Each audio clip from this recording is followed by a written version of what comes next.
Meenakshi, are you here? Yes, ma'am. Okay, we'll start by three, yeah? Sure.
Let's start the session. Good afternoon, students.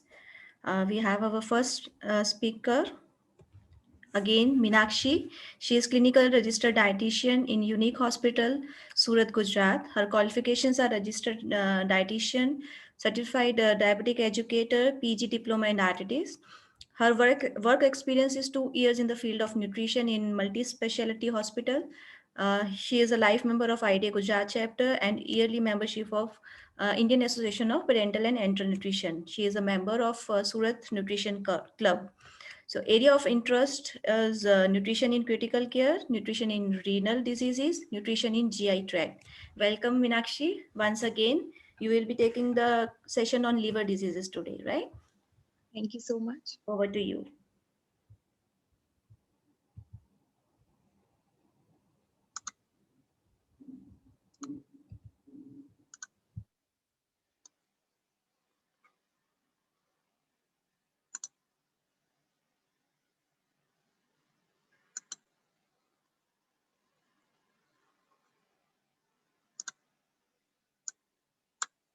Screen is visible.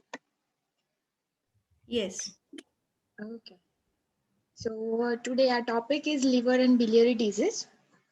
So first we have a look on functions. Okay, what are the liver? What are the functions of liver? So first function is carbohydrate metabolism. Like कि हम जो भी food खाते हैं, that first fuel source of liver is carbohydrate. So first is the glycolysis कि हम जो भी शुगर या कार्बोहाइड्रेट रिच फूड्स खाते हैं तो उसका कन्वर्जन ग्लूकोज में होता है and then they will enter into the cells to give another intermediate that is the pyruvate. ये जो ग्लाइकोलिसिस है उसका एंड प्रोडक्ट है पाइरुवेट. सेकेंड फंक्शन है ग्लाइकोजेनेसिस, मतलब जितना हमने ग्लूकोज लिया है जितना यूटिलाइज होना चाहिए उतना हो जाएगा एंड देन नेक्स्ट जितना यूटिलाइज नहीं हुआ है वो ग्लाइकोजन में कन्वर्ट हो जाएगा एंड लीवर में स्टोर हो जाएगा. Third is the gluconeogenesis. Due to certain conditions कि ग्लूकोज एब्सेंस है या हम कीटो डाइट पे है या हमारे बॉडी में ग्लूकोज ब्रेकडाउन हो रहा है, ग्लाइकोजन स्टोर्स खत्म हो गए हैं, तो प्रोटीन दूसरा स्टार्ट करेगा क्योंकि हमारे बॉडी को चाहिए होता है एनर्जी. तो protein will start catabolism to provide energy for the metabolic functions. तो ये तीनों चीजें है. देखो, this is the gluconeogenesis, glycolysis and the glycogenesis. Second is protein metabolism. Protein का भी मेटाबॉलिज्म होता है in liver. So first is the deamination, मतलब जो अमाइनो एसिड्स होते हैं उसमें नाइट्रोजन प्रेजेंट होता है तो उसको रिमूव करने का काम लिवर करता है. तो that process is known as deamination. Second is convert ammonia to urea. This is the urea cycle, मतलब जो यूरिया साइकिल में अमोनिया में से यूरिया कन्वर्ट होता है and they will enter into the kidney for the further excretion. Site for the plasma protein synthesis, मतलब जो भी प्रोटीन्स हमारे प्लाज्मा में चाहिए होते हैं that goes into the liver and they will synthesize over there.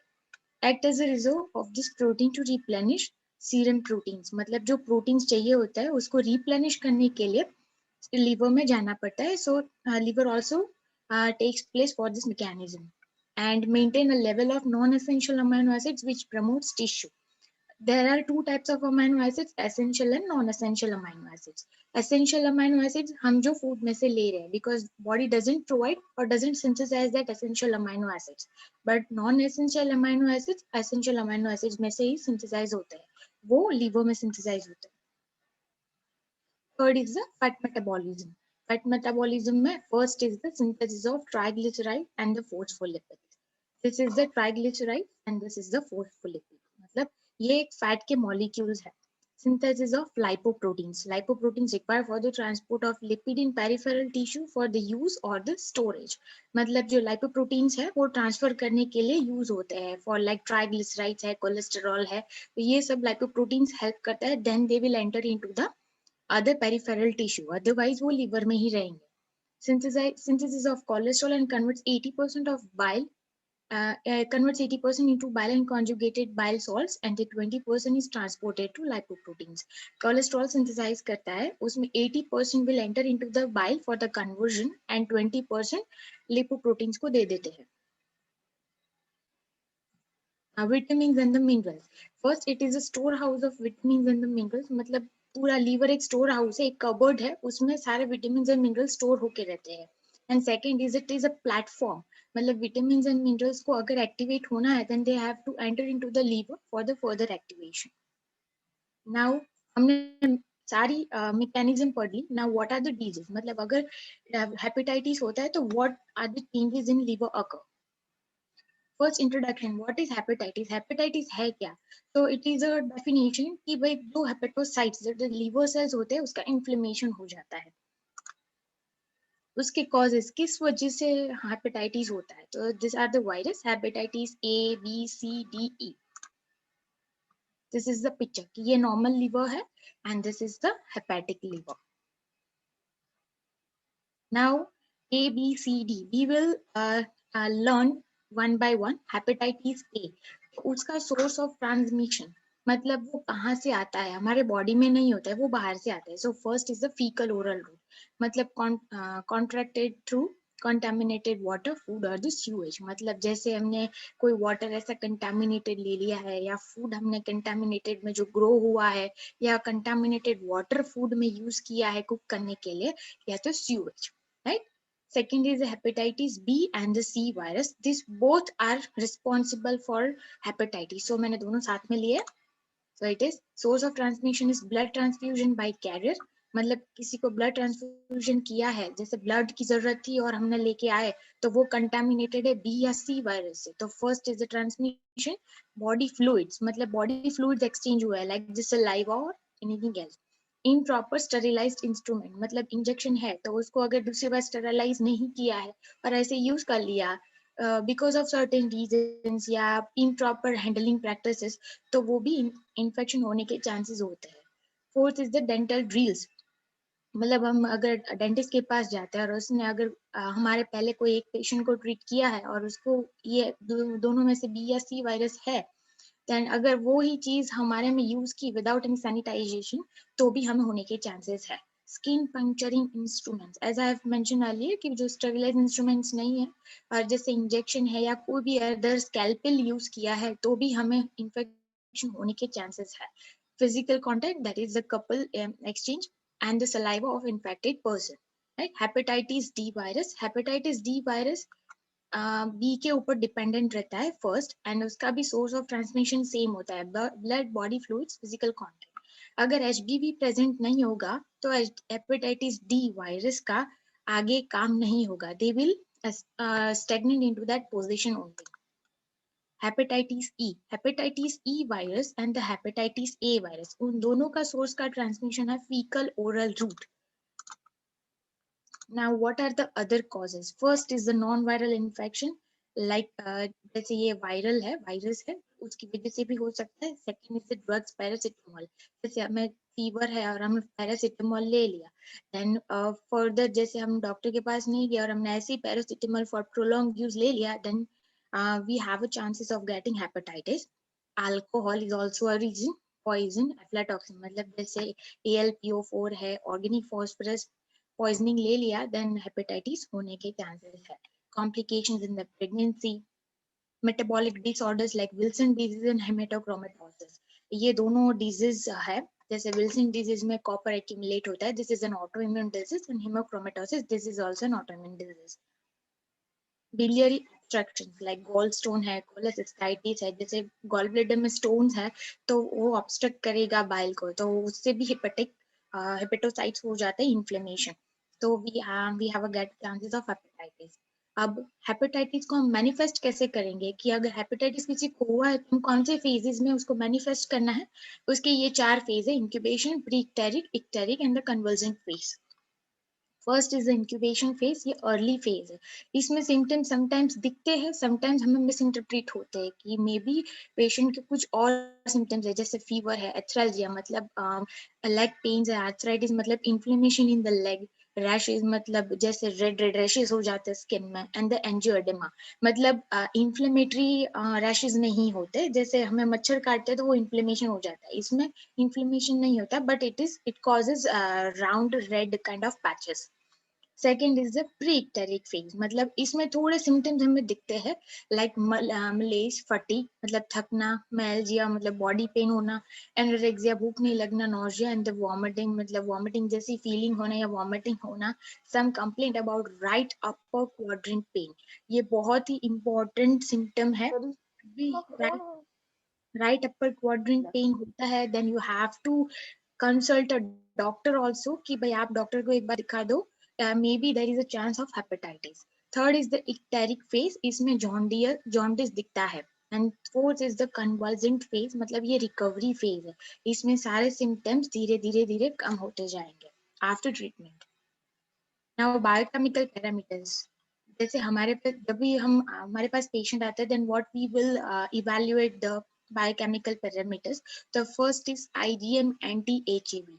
अब उसका मार्कर्स ऑफ हेपेटाइटिस ए, मतलब कि हेपेटाइटिस ए है तो आईजीएम एंटी एचएवी कराएंगे। IgG anti HAV that is also marker of hepatitis A. ये रिसेंट इन्फेक्शन है और ये शायद प्रीवियस इन्फेक्शन हो सकता है।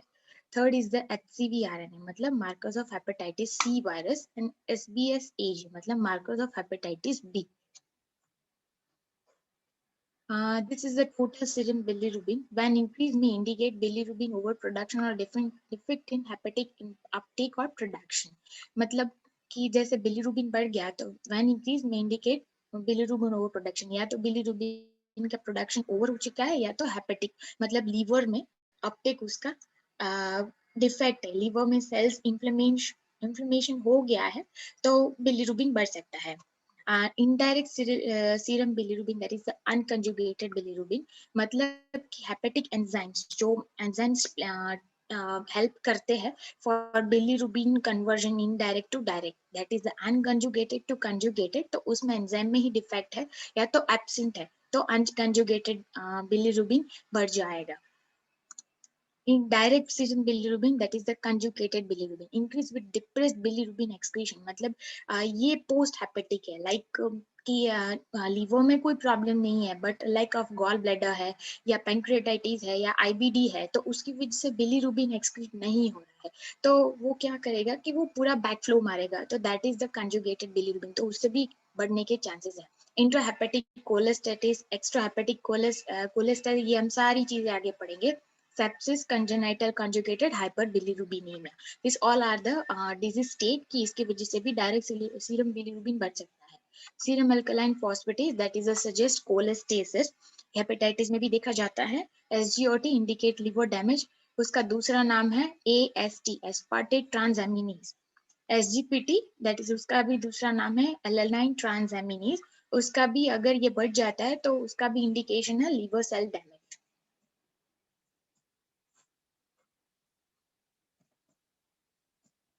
अब हमें क्या ध्यान रखना है, medical nutrition therapy as a dietitian हमारा रोल आ जाता है इधर कि हमें एनर्जी कितनी देनी है, तो that is 35 to 40 kilo calorie पर केजी आइडियल बॉडी वेट। ध्यान रखना इधर आइडियल बॉडी वेट ही लेना है और as per the requirements to maintain desirable body weight, या तो अगर उसका वेट बहुत ज्यादा है then don't switch to IVW, पहले उसका यूजुअल बॉडी वेट लो और उस हिसाब से उसकी रिक्वायरमेंट्स क्या है +10% करते जाओ and then you will get a final answer. Protein, तो उसका हाई प्रोटीन देना है, वाई बिकॉज हमारे बॉडी में नाइट्रोजन के फॉर्म में प्रोटीन स्टोर होता है तो उसको हमें डिप्लीट करने के लिए बचाना है, तो that is to prevent negative nitrogen balance, तो उसकी वजह से हमें 1.5 to 2 ग्राम पर केजी IPW देना है। और उस अगर हमें फूड से हमारी मीट नहीं कर रही है requirements then we can incorporate commercial supplements in between the meals, वो भी मैं आपको दिखाऊंगी इन सब्सिक्वेंट स्लाइड्स। फैट हमें थोड़ा लो रखना है, that is 15 to 20% of the total calories, और फैट का मेन सोर्स होना चाहिए MCT, that is the medium chain triglyceride that are easily digestible and assimilable, मतलब इसको बाइल की भी जरूरत नहीं होती है MCTs को, एंड इवन पैंक्रियाटिक लाइपेज की भी जरूरत नहीं होती है, तो उसकी भी हमने डेडलाइन दे रखी है, that is 40 to 50 grams. For example dairy fat, cream and homemade butter, ये आप सारी चीजें दे सकते हो। Carbohydrate that is 55 to 60% of the total calories. जैसे मैंने प्रीवियसली एक्सप्लेन किया कि carbohydrate is the first fuel source for the liver to utilise, और अगर लीवर में ही डिफेक्ट है तो हमें कार्बोहाइड्रेट उसको देने पड़ेंगे।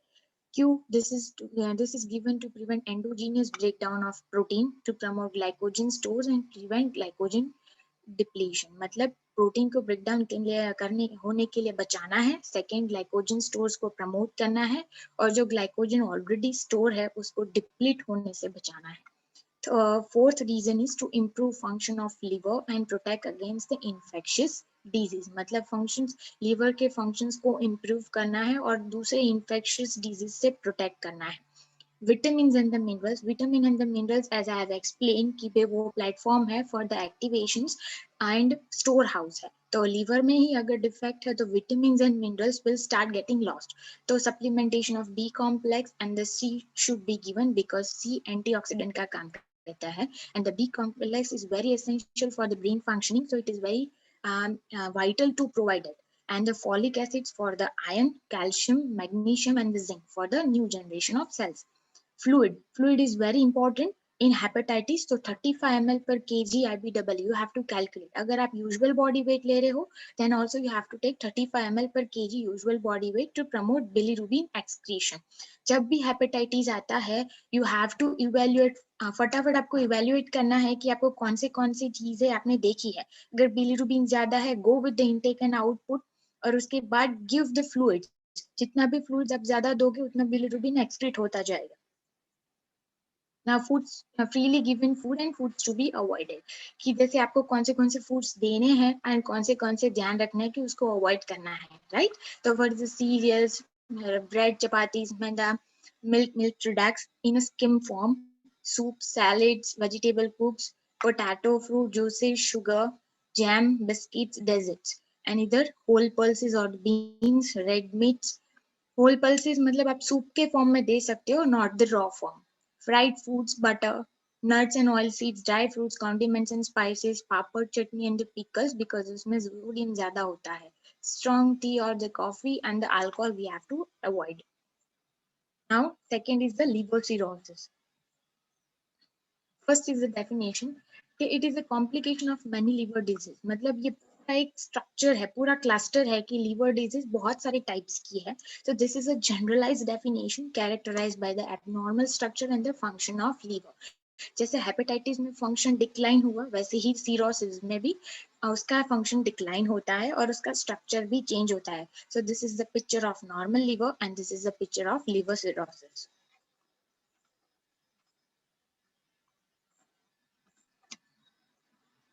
This is the etiology कि किस वजह से लिवर सिरोसिस होता है।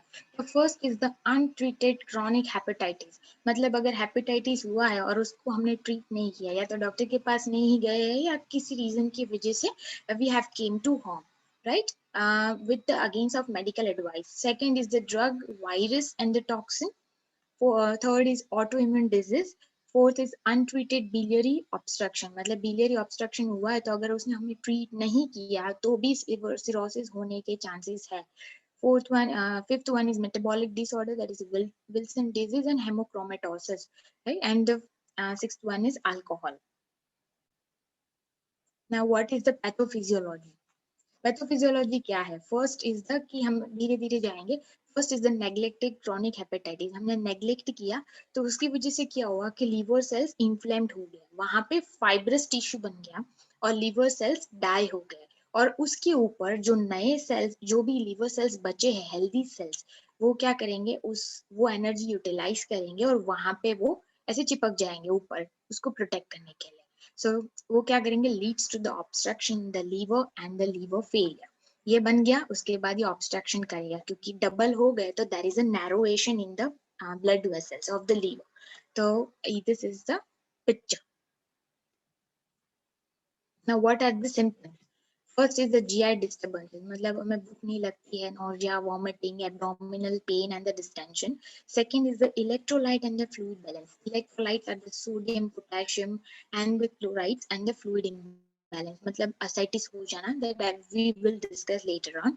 weight loss and the muscle wasting। अगर हम, क्योंकि पेशेंट एनोरेक्सिक होता है इसकी वजह से या इसकी वजह से, उसका वेट लॉस हमें देखना है and the muscle wasting because of the protein catabolism. Abnormal serum amino acids level, ascites, osteomalacia on the osteoporosis. जैसे ही मैंने बताया कि calcium, magnesium, zinc are very important to provide. So अगर हम नहीं देते हैं तो उसको ऑस्टियोमलेशिया या ऑस्टियोपोरोसिस होने के चांसेस है। Necrosis, that is the cell death and this are the symptoms कि पेशेंट कैसे हमें क्लिनिकली ऑब्जर्व करना है। so first is the sparse body hair, muscle wasting, spider angioma, encephalopathy, hobnail, fibrotic liver, dilated vessels. ये आपको जब भी आप असाइटिक पेशेंट को देखोगे ना तो आपको वो पूरी वेसल्स दिखेगी उसकी कि कितनी डायलेटेड है, you will visualize it. And the jaundice मतलब yellowish skin. Now what are the complications? मैंने जैसे ही पहले बोला कि first is ascites, that is कि ये नॉर्मल पेट है, और ascites मतलब the accumulation of fluid, accumulation of massive quantity of fluid in peritoneal cavity of abdomen, and this may be due to portal hypertension। वो भी मैं आगे समझाती हूँ आपको कि obstruction of portal blood vessels। हमारे हेपेटिक में वेन एंड द आर्टरी दोनों होती है। सो पोर्टल हाइपरटेंशन मतलब कि हेपेटिक के नीचे एक वेन होती है, वो पूरे बॉडी का जो डीऑक्सीजनेटेड ब्लड है वो कैरी करती है and then they will pass on it to heart. मतलब उसको हेपेटाइटिस मतलब लीवर में से ही जाके उसको हार्ट में जाना पड़ेगा। There is no other route to pass to the heart. So वहां पे क्या होगा कि अगर लीवर डिस्फंक्शन है तो वहां पे ब्लड वेसल्स में डायलेशन होगा, वो हेपेट मतलब लीवर में पास ऑन नहीं हो पाएगा, तो वहां पे उसका प्रेशर बढ़ेगा। सेकेंड इज द हाइपोएल्ब्यूमिनेमिया, मतलब एल्ब्यूमिन प्रोडक्शन अगर कम हो जाता है या liver is a sole source for the production of albumin, तो अगर वो कम हो जाएगा तो उसका एक ऑस्मोटिक प्रेशर होता है, उसको हम बोलते हैं कोलोडियल ऑस्मोटिक प्रेशर, वो कम हो जाएगा। एंड हाइड्रोस्टेटिक प्रेशर मतलब वाटर का प्रेशर बढ़ जाएगा, तो उसकी वजह से भी ascites होता है। Third is the renal dysfunction, मतलब इंक्रीज रीनल ट्यूबुलर रिजॉर्प्शन और द वाटर रिटेंशन। मतलब अगर लीवर का डेफिशिएंट है या लीवर सिरोसिस हुआ है तो उसके रीनल ट्यूबुलर रिजॉर्प्शन मतलब जो ट्यूबुलर्स होती है रीनल की, वो क्या करेगी, वाटर ज्यादा एब्जॉर्ब करना स्टार्ट करेंगी, क्योंकि ये रीनल डिस्फंक्शन है, सोडियम रिटेंशन हो जाएगा, वाटर रिटेंशन हो जाएगा। Second is the oesophageal varices. This is the picture, like ये जो हमारी नर्व्स है ब्लू कलर की, तो वहां पे वेरिसेस होंगे। मतलब ये पूरा जैसे रिफ्लेक्स एक्शन होती है कि जैसे माइंड से सिग्नल आया, we get signal to the oesophagus की पेरिस्टाल्टिक मूवमेंट करनी है, तो वहां पे डिफेक्ट होगी और उसकी वजह से ब्लड वेसल्स डायलेट होंगे and they will create a small small nodules, तो उसको हम ईसोफेगल वेरिसेस बोलते हैं। मतलब वो ज्यादा इन्फ्लेम्ड हो जाते हैं। So relate states of varicose vein in the esophagus and upper part of the stomach. मतलब ये esophagus and the upper part of the stomach. Upper GI bleeding में भी द रिस्क फैक्टर, मतलब अगर उसको हमने ट्रीट नहीं किया अच्छे से तो उसके ब्लीडिंग होने के चांसेस है। Third is the hepatic coma, that is a related state of confusion. मतलब हेपेटिक कोमा होता है दैट ब्रेन में जाता है एंड उससे क्या होगा, कंफ्यूजन होगा, एपेथी होगी, पर्सनालिटी चेंज होगी, ऐसे ट्रेमर्स ऑफ द हैंड, आप उसके हाथ उठाओगे ना तो वो ऐसे ट्रेमर करेगा and this पेस्टिसिटी।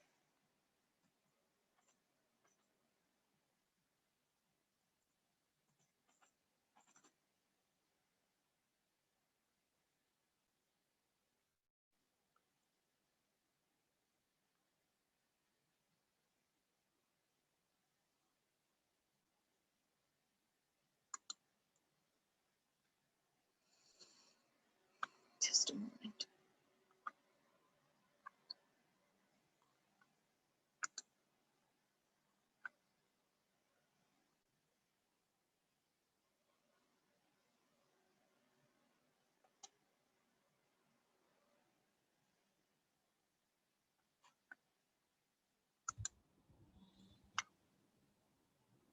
Meenakshi, any problem? No, ma'am. Yes, it's okay. ठीक, okay, yeah.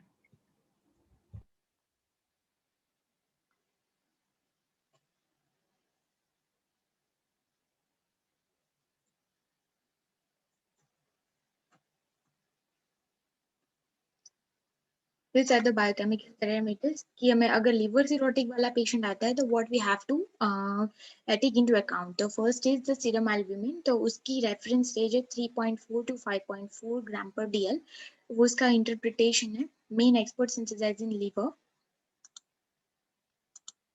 and the most important factor in maintaining plasma oncotic pressure. जैसे मैंने प्रीवियसली आपको समझाया. Second is the serum globulin 2 to 3.5 gram per dl. Alpha 1 and alpha 2 synthesized in liver increases with the chronic liver diseases. अगर albumin कम होता है then make a note कि globulin ज्यादा ही होगा.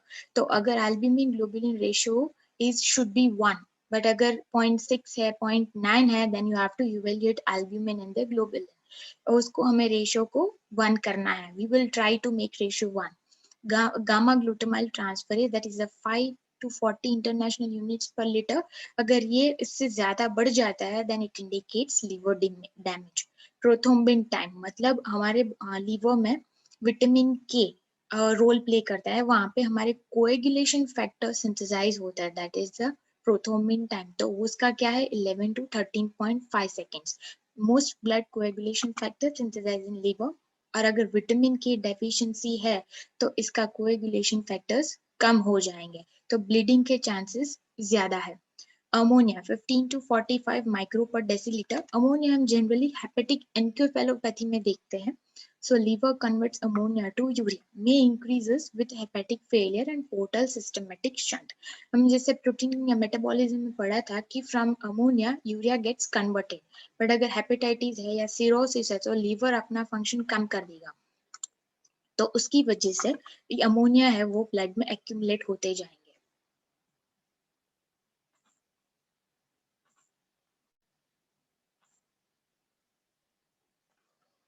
This is total serum bilirubin. So 0.2 to 1.2 milligram per dl. When increase may indicate bilirubin overproduction or defect in hepatic uptake or production. जैसे मैंने आगे समझाया वही है सेम.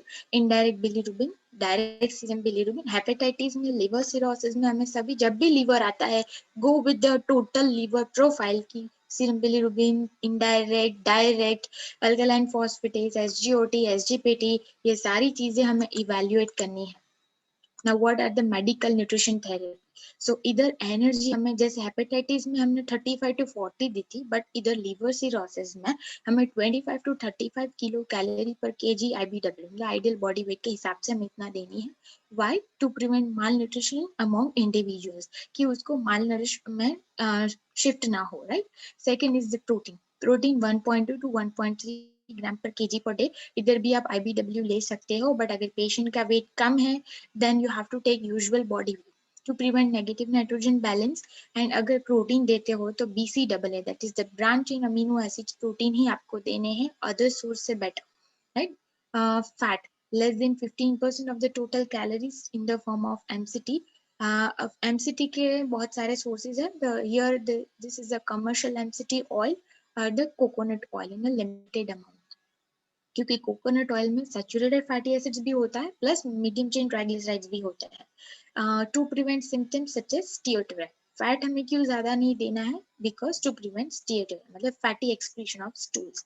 क्योंकि फैट के डाइजेशन के लिए बाइल इज इम्पोर्टेंट. अगर लीवर डिजीज है the bile is not going to get release और फैट एब्जॉर्ब नहीं होगा तो पेशेंट डायरिया में फॉल करेगा. That is in the form of steatorrhoea. Carbohydrate that is 55 to 60% क्योंकि अगर फैट हम कम दे रहे हैं protein in a limited amount then we have to provide it in a adequate amount of carbohydrates to prevent protein catabolism की protein का catabolism ना हो. Promote glycogen storage and prevent glycogen depletion. Fluid इधर हमें fluid restrict करना है. क्यों? क्योंकि हमने एसाइटिस देखा था, हाइपोएल्ब्यूमिनेमिया देखा था तो उसकी वजह से बॉडी में फ्लूइड एक्यूमुलेट होगा like in the hands, face, stomach. So हमें fluid restrict करना है. So this is the formula 20 ml per kg ideal body weight. Fluid is restricted due to ascites and as a result of hypoalbuminemia and the sodium retention. Vitamins and the minerals. B complex vitamins, vitamin C, iron if anemia is present, calcium, magnesium and the zinc and the sodium. Salt जो है वो हमें restrict करना है 2 gram per day, less than 2 gram per day. सो अगर हम पूरा diet plan करते हैं and we don't restrict sodium, तो हमारा डाइट प्लान में इतनी इफेक्टिवनेस नहीं आएगी. Late evening snacks. Late evening snacks हम क्यों देते हैं? तो decreases the lipid oxidation, improve nitrogen balance, मतलब प्रोटीन के सिंथेसिस को हम एक्सिगरेट करेंगे, एनहेंस करेंगे. Decrease skeletal muscle proteolysis overnight, मतलब स्केलेटल मसल्स में जो प्रोटीन है उसको लाइसिस मतलब तोड़ने का चांसेस नहीं देंगे. 50 ग्राम of carbohydrate, minimal amount needed to prevent ketogenesis and nitrogen sparing effect. 50 gram carbohydrate minimum amount में देना है. Should be advised in a compensated cirrhosis to preserve existing skeletal muscle mass. जितने भी skeletal muscle mass बचे हैं उसको prevent करने के लिए, कैटाबॉलिज्म को प्रिवेंट करने के लिए हमें कार्बोहाइड्रेट देना है as a substitute. Now enteral tube feeding, अगर सिरोसिस वाला पेशेंट है और they are not able to take orally, तो हमें एंट्रल न्यूट्रिशन मतलब राइल्स ट्यूब फीडिंग में कैसे देना है उसकी भी एक एसपेन गाइडलाइंस है कि अगर पेशेंट ओरली नहीं ले रहा है या तो हमारी जो कैलकुलेशन के हिसाब के रिक्वायरमेंट्स है वो उससे मीट नहीं हो रही है, then we have to talk with the consultant to initiate the enteral tube feeding. Second is the artificial nutrition should be given early consideration if the patient cannot meet nutritional requirements orally. The artificial nutrition मतलब अगर हम kitchen feeds दे रहे हैं and then we are not meeting the requirements, then we can shift into a commercial formula for the requirements. And the overnight tube feeding decreases the fasting period. मतलब अगर कोई patient diabetic है और हम सुबह 6 बजे से रात के 10 बजे तक फीडिंग देते हैं and then we give 6 to 8 hours fasting period, तो वो उसकी शुगर को अफेक्ट करेगा, ब्लड शुगर को. तो अगर हम ओवरनाइट ट्यूब फीडिंग करते हैं इन द कंटिन्यूअस फॉर्म तो उसका फास्टिंग पीरियड डिक्रीज हो जाएगा and there would be a good results in the blood sugar level.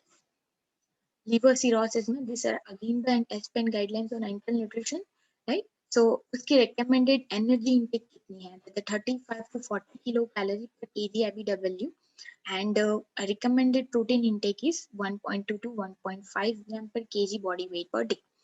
उस प्रोटीन सप्लीमेंट्स में कौन सी यूज कर रहा है? That is the BCAA supplementation which improves the clinical outcome in advanced cirrhosis. This is the state of SPN guidelines. SPN guidelines ऐसा बोल रहे हैं कि we have to use BCAA supplementation. Other liver disease. Now alcoholic liver disease, अगर patient alcohol consumption उसका more than 3 to 4 years है तो उसकी mechanism क्या होगी हमारे liver में? Normal mechanism, first we will learn normal mechanism. The first is the alcohol, that is the ethanol. वो किसके साथ मिक्स होगा? मतलब प्लस होगा, that is the NAD, which is the substrate for the TCA and the glycolysis, that is the nicotinamide adenine dinucleotide. ये दोनों साथ companion में चलेंगे. So with the help of alcohol dehydrogenase, this is the enzyme which is present in the liver. उससे क्या होगा? NADH and the acetaldehyde में convert होगा. This is the acetaldehyde product from the ethanol and NAD gets converted into NADH. अब NADH plus acetaldehyde mixed with water, that is the H2O. Now again, this is the same enzyme coming to the picture. The alcohol dehydrogenase gets converted into NAD plus H plus, मतलब NADH का H plus split हो गया and the acetaldehyde gets converted into acetate. ये आपको लिखना है, you have to keep in a mind. अब mechanism, जो मैंने चीज समझाई थी वही इधर लिखी हुई है. Okay. First is the ethanol is primarily metabolized in the liver by the enzyme alcohol dehydrogenase. जैसे हमने आगे देखा था वैसे. Result into the acetaldehyde formation with the transfer of hydrogen to NAD. मतलब इथेनॉल में H होता है वो NAD में शिफ्ट हो जाएगा, reducing to NADH. NAD gets converted with the hydrogen to NADH. Now acetaldehyde then loses hydrogen to convert acetate. फिर से इसमें से H एसिटाल्डिहाइड में से H निकल जाएगा to convert acetate. Acetate बनेगा, NAD is there and H plus is also there, most of which release into the blood due to excess NADH.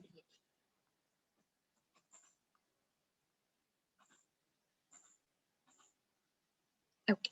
Due to excess NADH, इससे क्या होगा कि NADH is reducing equivalent, right? The many metabolic consequences arise which confuses mitochondria to maintain normal redox state. Redox state मतलब NAD to NADH, NADH to NAD. This is the redox reaction. This is a reduction and this is the oxidation reaction. तो वो mitochondria confuse हो जाएगा. अगर ज्यादा NADH है तो NAD तो मिलेंगे नहीं, तो TCA cycle will get depressed because उसको परफॉर्म होने के लिए या उसको आगे होने जाने के लिए they require NAD, but NADH is present, not NAD. तो TCA साइकिल डिप्रेस हो जाएगी. तो उससे क्या होगा, दे यूज हाइड्रोजन, मतलब जो H प्लस चाहिए होता है for the going into the, मतलब TCA साइकिल को आगे जाने के लिए, तो they will derive hydrogen from ethanol, that is the alcohol, और वो बाद में NADH में कन्वर्ट होगा, रिड्यूस होगा. So derivation rather than from the beta oxidation of fatty acids and to produce energy. And second thing कि जो fatty oxidation होना चाहिए, beta oxidation of fatty acid, जो आपने बायोकेमिस्ट्री पढ़ा होगा कि जैसे कार्बोहाइड्रेट इज नॉट प्रेजेंट तो फैटी एसिड्स ब्रेक होना स्टार्ट करते हैं, तो उसकी प्रोसेस को बोलते हैं बीटा ऑक्सीडेशन. वो नहीं होगा, leading to decrease in fatty acid oxidation and accumulation of triglycerides. मतलब फैट तो हमारा ब्रेक डाउन हुआ ही नहीं है, तो वो तो ट्राइग्लिसराइड्स एक्यूमुलेट हो गए और अल्कोहल में से NADH प्लस डिराइव करेगा and they will perform the TCA cycle. Second, NADH में also promotes fatty acid synthesis. Fatty acid synthesis के होने के लिए या सिंथेसिस की जो साइकिल है वो परफॉर्म होने के लिए दे नीड्स NADH. तो अगर NADH is present in excessive amount तो वो ज्यादा फैटी एसिड्स सिंथेसिस को प्रमोट करेगी. वाई, देखो first is TCA cycle depress हुआ है, तो उसने क्या किया, हाइड्रोजन इथेनॉल में से डिराइव किया, तो वो NADH में कन्वर्ट हुआ, फैटी एसिड ऑक्सीडेशन हुआ नहीं है. So the liver had already stored fatty acids क्योंकि ब्रेक डाउन नहीं हुआ है. और सेकेंड थिंग, उसने जो NADH पड़े हैं बचे हैं वो फैटी एसिड सिंथेसिस में कन्वर्ट हो गए, तो वो ज्यादा फैट उसको एक्यूमुलेट करना स्टार्ट करेगा. So this is the mechanism कि इथेनॉल एसिटाल्डिहाइड एंड एसीटेट, वो कैसे मैकेनिज्म होती है उसकी. Now symptoms, first is the portal hypertension. जैसे मैंने आगे एक्सप्लेन किया था कि portal hypertension, elevated blood pressure in portal venous system caused by the obstruction of blood flow through liver, right? This is the portal vein. And ascites, accumulation of fluid, serum proteins, that is low albumins, and the electrolytes in the peritoneal cavity. This is the peritoneal cavity. Now jaundice, liver cirrhosis हमने पढ़ लिया. Now what is jaundice? Jaundice में this is the visual. अगर हम patient के पास जाते तो हम क्लिनिकली क्या उसको एग्जामाइन करेंगे. First this is the normal healthy person कि उसका स्किन कलर इज नॉर्मल, जो भी उसका स्किन कलर है वो. अगर पेशेंट जॉन्डिस में शिफ्ट होता है तो उसके हम क्लिनिकल सिम्टम्स क्या होते हैं कि व्हाइट आइज टर्न्स येलो, उसकी जो स्क्लेरा है ये वो येलो हो जाएगी और उसकी स्किन भी येलो हो जाएगी, फीकी पड़ जाएगी. तो इसकी डेफिनेशन क्या है कि it is a term given to yellow discoloration of skin, mucous membrane, sclera, and the body tissues due to the accumulation of bile pigments in the blood.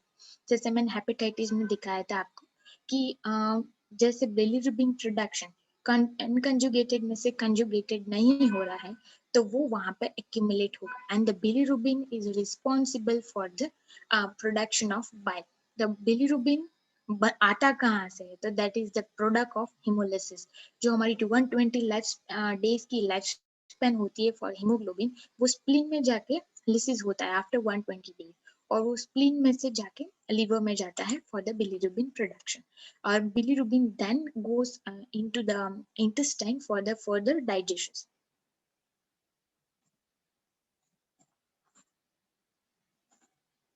Now, कितने टाइप के जॉन्डिस होते हैं. First is the hemolytic jaundice, is known as hepatic jaundice. These are the stages of jaundice.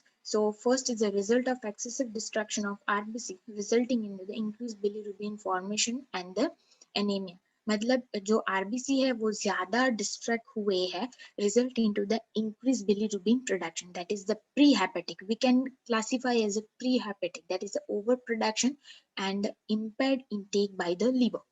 and there is the increased unconjugated bilirubin production which excreted through urine. Second is the hepatic jaundice. देखो इधर भी है hepatic jaundice. इधर bilirubin production is normal, but जो defect कहाँ पे है? तो fat soluble bilirubin and will not get converted into water soluble. That is the unconjugated cannot get converted into conjugated bilirubin. So उससे क्या होगा? वो non convertible नहीं है, तो वो hepatic damage या cirrhosis है, तो उसकी वजह से ये conversion नहीं होगा. So this is known as hepatic jaundice. And the third is the interpretation, increased mixture of unconjugated and conjugated bilirubin. अगर हमें interpret करना है कि जैसे unconjugated indirect and the direct bilirubin बढ़ गया है, तो then we can evaluate कि भाई इसको hepatic jaundice हो सकता है. Obstructive jaundice, इधर क्या है कि जो है हमारा लीवर है वो नॉर्मल है, उसका फंक्शन नॉर्मल है, but post hepatic like gall bladder and this is the duct, common bile duct, right? तो decrease excretion, intrahepatic or extrahepatic obstructions. Now interference of normal bile flow into the duodenum. जैसे hepatic में से bilirubin आया in the form of bile, gall bladder में गया, store हुआ, और जब भी जैसे फैट्स आए तो वो इंटेस्टाइन में जाएंगे, पैंक्रियास भी हेल्प करेंगे for the release of pancreatic lipase. उसके बाद ही पूरा फैट का डाइजेशन होगा. But if there is any obstruction like pancreatitis है या गॉल ब्लैडर में स्टोन है, तो वो क्या होगा? बाइल का फ्लो नहीं होगा, तो बिलीरुबिन बाइल अच्छे से फ्लो नहीं होगा, तो बिलीरुबिन बाइल में कन्वर्ट नहीं होगा. So and there is again a backflow of bilirubin and this results this is due to the obstruction. तो वो भी हम बोल सकते हैं कि because of due to certain conditions हमारा jaundice we can give a definition as a obstructive jaundice and results into the backflow of bile into the bloodstream. Now toxic jaundice, these are the reasons for getting a toxic jaundice. First is the poison. जैसे organic phosphorus ले लिया, aluminium phosphate ले लिया, तो वो poison है. Second is a type of virus like HIV virus और any other viruses भी अगर हमारे बॉडी में इनकॉर्पोरेट हुए हैं तो वो भी एक रीजन है. And third is the drug. तो अगर ड्रग हमने ज्यादा ले लिया है तो उससे भी हमें जॉन्डिस हो सकता है. Now fatty liver. Fatty liver is a condition in which there is accumulation of fats in the hepatocytes, that is the liver cells. मतलब जो fat droplets है वो hepatocytes में पूरे के पूरे accumulate हो जाएंगे, तो we can identify as a fatty liver. This is due to this is caused by the metabolic disturbances. What are the metabolic disturbances? First is the increased hepatic synthesis of fatty acids due to certain reasons. जैसे मैंने alcohol का आपको दिखाया था कि fatty oxidation हो नहीं रहा है and the fatty acid synthesis ज्यादा हो गया. Decrease in the fatty acid oxidation, increase in the triglyceride production and the trapping of triglyceride in the liver. These all are associated with the intake of fat. हम जितना भी ज्यादा fat करेंगे intake और अगर हम यूटिलाइज नहीं करते हैं then there is a chances of getting fatty liver. Now what are the etiological factors? मतलब फैटी लीवर कौन सी चीजों की वजह से हो सकते हैं? First is the obesity, weight ज्यादा है तो भी फैटी लीवर होने के चांसेस है. Second is the diabetes mellitus, right? कि कार्बोहाइड्रेट तो अंदर जा ही नहीं रहे बिकॉज इंसुलिन इज डेफिशिएंट और इनसेंसिटिविटी है, रेजिस्टेंट है. Third is the excessive alcohol consumption, जो मैंने आगे समझाया. Hypertriglyceridaemia, this is a genetic condition. And the metabolic syndrome, मतलब सारी चीजें इसमें आ गई, डायबिटीज, ओबेसिटी, हाइपरट्राइग्लिसराइडेमिया, तो उसको भी मेटाबॉलिक सिंड्रोम हम बोल सकते हैं. Now what is the mechanism? Mechanism हम समझेंगे कैसे फैटी लीवर होता है. First is excessive alcohol consumption. For example उससे क्या होगा? Increase fatty acid synthesis and decrease in fatty acid oxidation. जब फैटी एसिड का सिंथेसिस इंक्रीज हो गया एंड फैटी एसिड ऑक्सीडेशन कम हो गया तो फैट को एक्यूमुलेट करेगा. उसकी वजह से क्या होगा कि जो हमारी नॉर्मल मेटाबॉलिक पाथवे है वो अल्टर हो जाएगी, चेंज हो जाएगी, शिफ्ट हो जाएगी. इन्फ्लेमेशन ऑफ हेपेटोसाइट्स, अगर चेंज हो गई तो हेपेटिक सेल्स उसको टॉलरेट नहीं कर पाएगी, तो उसी वजह से उसको इन्फ्लेमेशन होगा. Accumulation of fat in the liver leading to hepatic steatosis, मतलब जो नॉर्मल मैकेनिज्म है ब्लड फ्लो है वो उसको स्टैग्नेंट कर देगा, स्टेatosis. If left untreated, then it leads to alcoholic cirrhosis. मतलब अगर फैटी लीवर को हमने ट्रीट नहीं किया, अगर हमने डायग्नोस किया है, तो वो अल्कोहलिक सिरोसिस में कन्वर्ट हो जाएगा.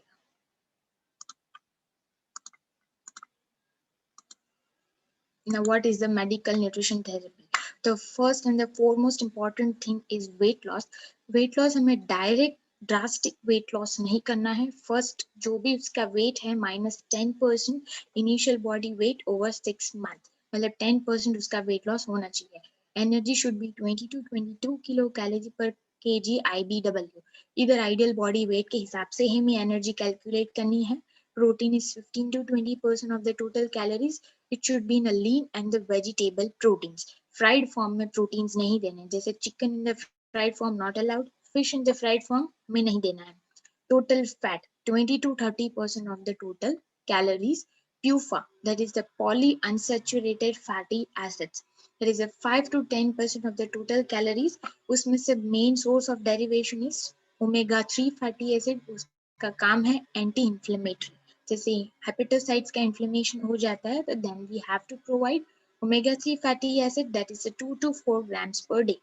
And the MUFA is 15 to 20% of the total calories, that is a monounsaturated fatty acids. And the saturated fatty acids we have to give 7 to 10% of the total calories. Cholesterol 200 to 300 milligram per day. जैसे अगर हम milk देते हैं, वो non vegetarian नहीं है but they take milk, तो उसमें भी हमें कोलेस्ट्रॉल कंटेंट देखना पड़ेगा कि उसमें कितना है. जैसे बफेलो मिल्क है, काउ मिल्क है, then also cholesterol is present, तो उसको भी ध्यान रख के हमें देना है. Carbohydrate is 45 to 60% of the total kilocalories. Fiber 20 to 40 gram per day. This is the total fiber. और soluble fiber हमें कितना देना है, 5 to 15 gram, और रेस्ट जो बचते हैं that is the insoluble fiber. And the vitamin E is also important, 800 international units per day. Now, malnutrition and liver disease.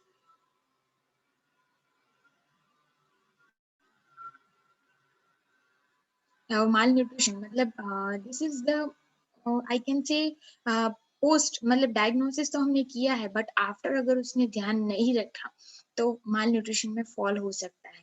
Mall nutrition में why they fall into malnutrition? The first, it is a predominant in a liver disease, and it can be related to a number of factors such as decrease intake of food. उसने कम खाना खाया है, right? Impaired digestion and the malabsorption. उसकी digestion में कोई problem है, या माल absorption, मतलब उसको जो विटामिन एंड मिनरल्स है वो एब्जॉर्ब नहीं रहे, राइट? तो that is we can define as a malabsorption. Increased energy needs, मतलब उसकी एनर्जी वो जो वो कंज्यूम कर रहे हैं उससे ज्यादा उसकी रिक्वायरमेंट्स है, so that is increase energy needs. Inefficient protein synthesis, मतलब उसके बॉडी में प्रोटीन जो सिंथेसाइज होना चाहिए वो इनएफिशिएंट है, मतलब एडिक्वेट अमाउंट में सिंथेसाइज नहीं हो रहा है. And the accelerated protein breakdowns. So अगर inefficient synthesis नहीं हो रहा है, accelerated protein breakdown मतलब प्रोटीन जो स्टोर्ड है वो बढ़ गया है, ब्रेकडाउन मतलब टूटने लग गया है ज्यादा, तो that is the accelerated protein breakdowns. तो उसकी वजह से malnutrition हो जाएगा. This is the picture of the patient. Now, decrease food intake. कौन सी वजह से उसका फूड इंटेक कम हो जाएगा? The first is anorexia, nausea and vomit, मतलब भूख नहीं लग रही है, ज्यादा वॉमिट हो रही है.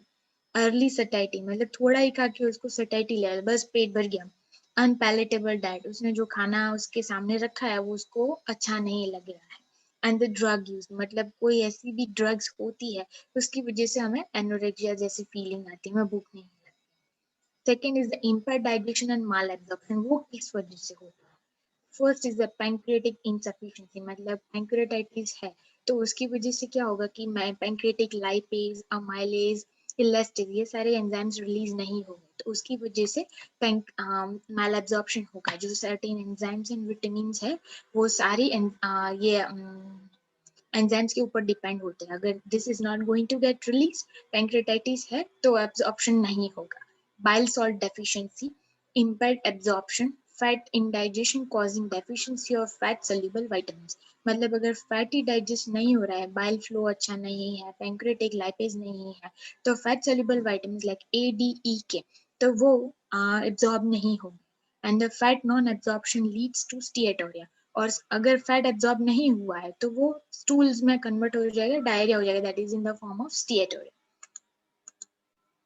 नाउ क्लिनिकल फाइंडिंग्स, हम अगर पेशेंट का माल न्यूट्रिशन लीवर डिजीज है तो हम क्या क्या चीजें देखेंगे। तो first is the abnormal liver function test, जैसे bilirubin, total serum bilirubin, indirect, direct, SGPT, SGOT, alkaline serum, alkaline phosphatase, albumin, globin, this are the liver function test. Second is the jaundice, कि उसको jaundice है कि नहीं। Third is the ascites and the oedema. Fourth is the hepatic encephalopathy, portal hypertension and the varices जो मैंने आगे explain किया, altered amino acids level, vitamin and the mineral defect, glucose intolerance and the fasting hypoglycemia, right? Now nutrition assessment, हमें nutrition assessment क्या करना है। First is the monitoring of body weight and the anthropometry, height, weight, BMI, TSF, this are the assessment tools. वो हमें regular check करना है, जैसे wait तो हमें हर रोज चेक करना है। Second is the dietary intake, हमने फर्स्ट डे उसका डाइटरी रिकॉल लिया, उसके हिसाब से हमने डाइट प्लान किया। And second day we have to go to the patient and ask कि हम उसने कल पूरे दिन में क्या लिया है, तो उसकी हमें फूड डायरी बनानी है, तो that is the dietary intake. Third is the subjective global assessment, this is the tool, जैसे सारे टूल्स आते हैं, नारेस 2002, I must, so the kind of a subjective global assessment and the laboratory test of nutritional deficiencies such as vitamin D, folic acid, B12 and the thiamine, ये भी हमें सारे test करवाने हैं। Now what is the medical management? Full medicine consultant क्या देंगे। तो first is a diuretic therapy, diuretic therapy क्यों देंगे, because ascites is present. Diuretics क्या करता है, जो भी वाटर हमारे बॉडी में एक्स्ट्रा एक्यूमुलेट हुआ है उसको निकालने के लिए डायूरेटिक दे जाता है। Medication for the encephalopathy, lactulose and the neomycin, मतलब अगर एनकेफेलोपैथी है, अमोनिया बिल्डअप हुआ है, तो अमोनिया हमारा बिल्डअप कहाँ होगा, इंटेस्टाइन में। इंटेस्टाइन में से अगर ammonia has a potential to cross the blood brain barrier, वो हमारे ब्रेन में जाएगा and they will cause some alteration in the brain mechanism. तो लैक्टुलोज इज अ लैक्सेटिव, कि अगर अमोनिया इंटेस्टाइन में बिल्डअप हुआ है तो अगर हम लैक्टुलोज देंगे तो उसको स्टूल के फॉर्म में वो एक्सक्रीट हो जाएगा, तो वो ब्लड ब्रेन बैरियर को क्रॉस नहीं करेगा और एग्रेवेट नहीं करेगा। This is also neomycin. This is the bacterial, I can say bacteria जो synthesize करते हैं अमोनिया, उसको मार देता है, that is the antibiotic. Management of portal hypertensive bleeding, that is a pharmacologic therapy, shunts and the backup. जो portal bleeding हुआ है लाइक इसोफेगल वेरिसिस, तो वहाँ पे नोड्यूल्स बने हैं, तो या तो फार्माकोलॉजिक थेरेपी से उसको कम करेंगे, शंट्स मतलब वहाँ पे स्टॉप कर देगी, या तो बैंडिंग, जो नोड्यूल्स है उसको बैंड कर देंगे। Monitoring of the blood glucose, this is the nutritional management. Increase energy intake via small frequent meals that come in a very reduce time, कि जैसे एक एक घंटे में हमें खाना देना है, तो इन अ वेरी स्मॉल अमाउंट। तो sodium restriction for the fluid retention, मतलब एसाइटिस है तो हमें सोडियम रेस्ट्रिक्ट करना है। Fluid restriction for the hyponatraemia, अगर जैसे आपके पास पेशेंट आया उसका सोडियम है 125, तो then go with the intake and the output, like urine मतलब टोटल उसका फ्लूइड इनटेक कितना है और उसका आउटपुट कितना है। अगर output is less then go with the medication, कि उसकी लेक्सेटिव्स चल रही है कि नहीं। अगर लेक्सेटिव्स चल रही है then also you have to restrict the fluid, और अगर नहीं चल रही है तो भी आपको फ्लूइड रेस्ट्रिक्ट करना है। Carbohydrate control diet for the hyperglycaemia, इधर पेशेंट अगर डायबिटिक होता है then we have to control the carbohydrates in the simple forms, not in the complex forms. Vitamins and the mineral supplements we have to provide, and the oral liquid supplements for the enteral tube feeding. Consider BCAA formula for the encephalopathy, hepatic encephalopathy. Now gallbladder and the biliary tract disease. Gallbladder functions क्या होते हैं, to concentrate in the store bile formed in the liver until it needs for the further fat digestion. मतलब concentrate and the store bile, मतलब to concentrate and store bile, जो liver में से आया है उसको store करने के लिए bile को, तो वो concentrate हुआ and store हुआ until it needs for the further fat digestion. जब तक हम fatty foods नहीं खाते हैं तब तक वो store रहता है, so it is a storehouse for the bile, gallbladder. Bile contains water cholesterol, fats, bile salts and the bilirubin. ये बाइल का कंपोजिशन है कि उसमें सारी चीजें प्रेजेंट होती है। And the bile salts breaks up fat and the bilirubin that gives bile and the stool a yellowish colour. Bile salts भी होते हैं, बाइल भी होता है, तो वो क्या करेगा, breakup fats and the bilirubin, right. If liquid bile contains too much of cholesterol, bile salts under certain condition it can harden into stones. अगर ये जो लिक्विड बाइल है उसमें कोलेस्ट्रॉल का कंटेंट बढ़ गया एंड बाइल सॉल्ट्स का content बढ़ गया, तो वो क्या करेगा, due to some certain reasons like obstruction है या सिस्टाइटिस है या लिथियासिस है, तो उससे क्या होगा, स्टोन्स में वो कन्वर्ट हो जाएगा। Now this is the type of a stone. Like this is the pigment stone and the cholesterol stone. अगर कोलेस्ट्रॉल ज्यादा है तो ये ऐसा दिखेगा, yellow green in colour. And pigment stone है, it should be yellow dark colour. Small dark stones made of bilirubin, ये bilirubin का डेरिवेटिव होता है। And this is the primary the derivation is cholesterol, like accounts for 80% of the stones. मतलब जितने भी gold stones वाले patient होते हैं उसमें 80% of the patient have founded to have cholesterol stones. Cholelithiasis.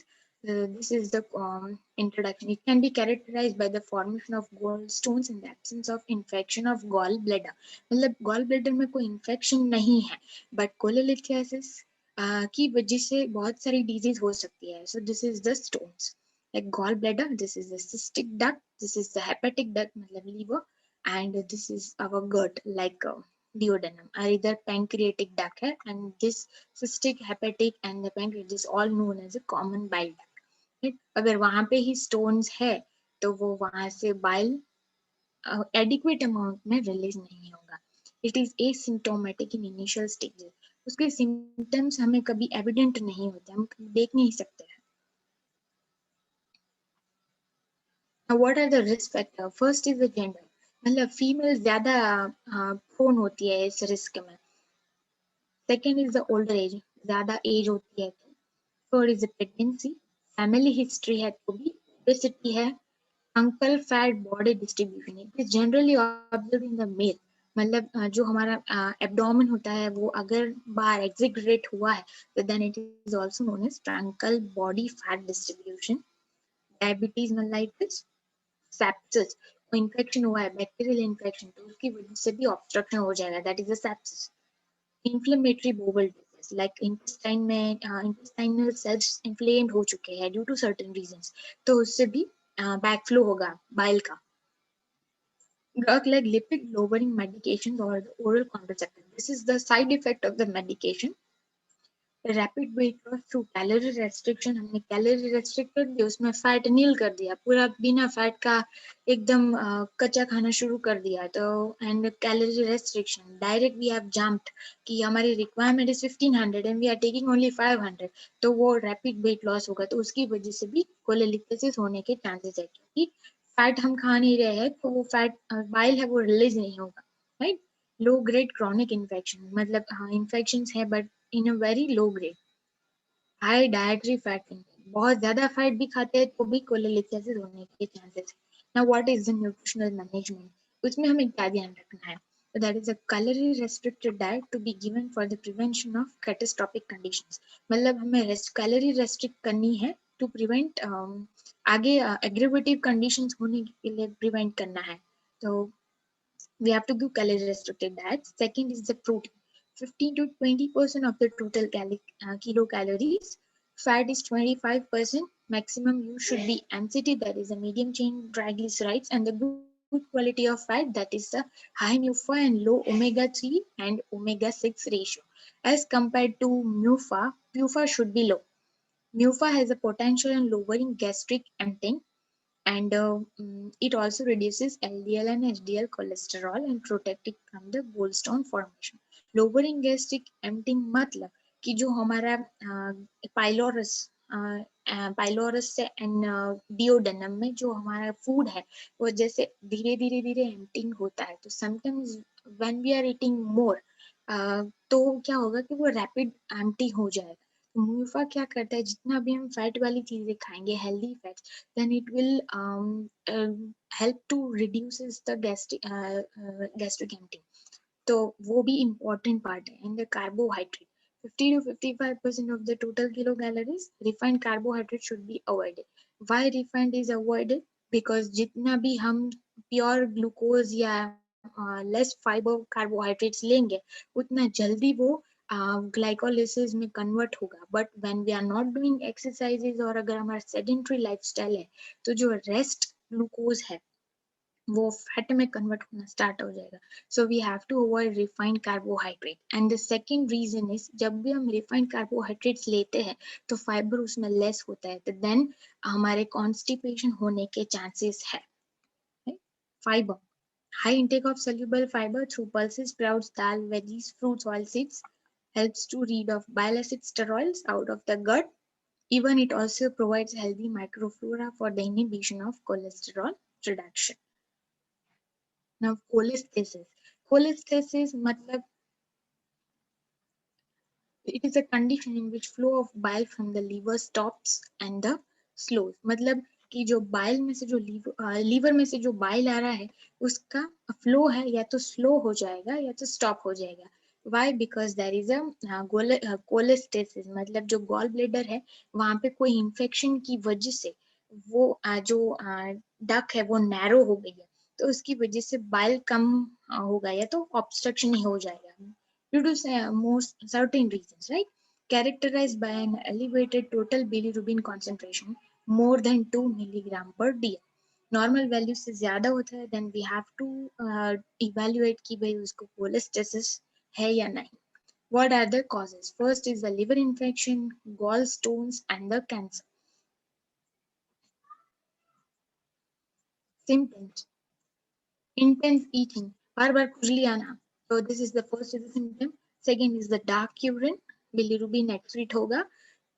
Third is the yellowing of eyes and the skin, same as that of the jaundice. Fourth is the nausea, मतलब vomiting जैसी feeling होना, lack of appetite, light colored bowel movements. Light colour bowel मतलब जो stools होता है उसका colour light हो जाएगा, yellow colour. This is also an again indication of increase bilirubin production.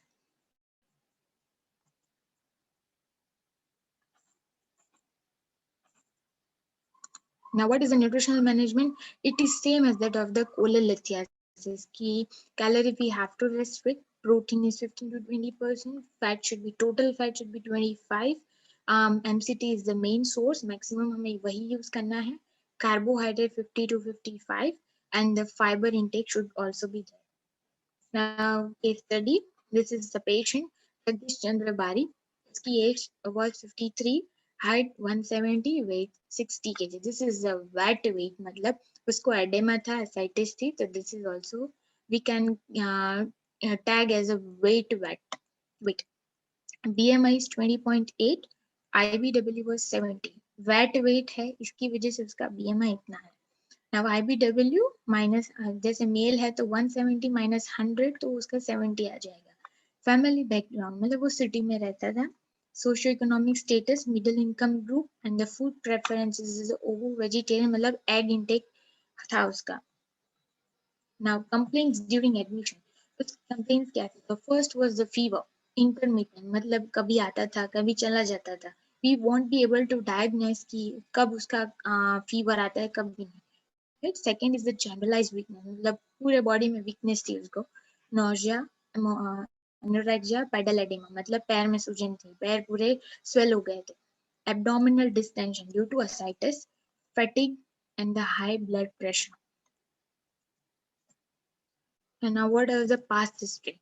मतलब वो hypertensive था since 2 years and the personal history अगर मैं उसको पूछने गई तो he was taking alcohol since 2 years. Now, what are the vitals? मतलब vitals like temperature, pulse, BP, respiratory rate, and the SpO2. The temperature was slightly higher, 99.5 Fahrenheit. Pulse, 96 beats per minute, which is slightly on the higher side. Blood pressure was also higher, 160/90. Respiratory rate, 18 beats per minute. It's on a lower side. And SpO2 was 98% on room air. That was normal. Now, what are the biochemical parameters? अगर हम day 1, day 2, day 3 and day 4 देखने जाए तो their hemoglobin concentration was on the first day was less. 7.4. Then it has increased to 8.1. Day 3 में 9.2 and day 4 में 10.5. But again it was lower side as compared to the reference value. WBC मतलब infection, जितना भी infection हमारे body में होता है उतना हमारा WBC बढ़ जाता है. So 17,400, then 14,400, 12,200, and then again it comes to normal side, that is the 9,000 on the last day.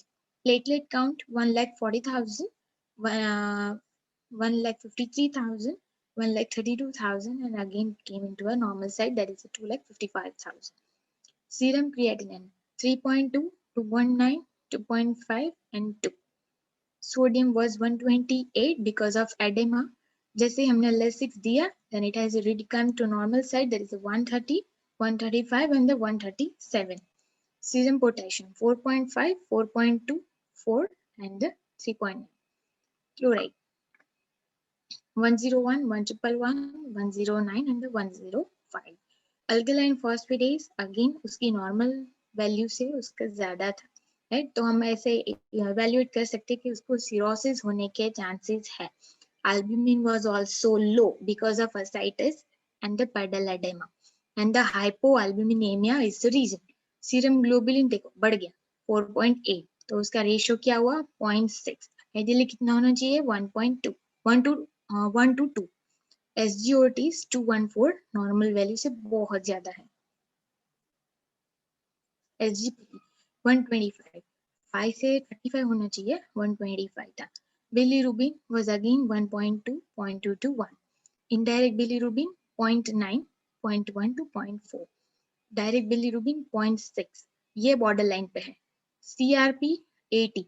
CRP तब भी बढ़ता है जब हमारे बॉडी में कहीं पे भी इन्फ्लेमेशन होता है, then the CRP will increases. A normal value है less than 3 milligram per DL.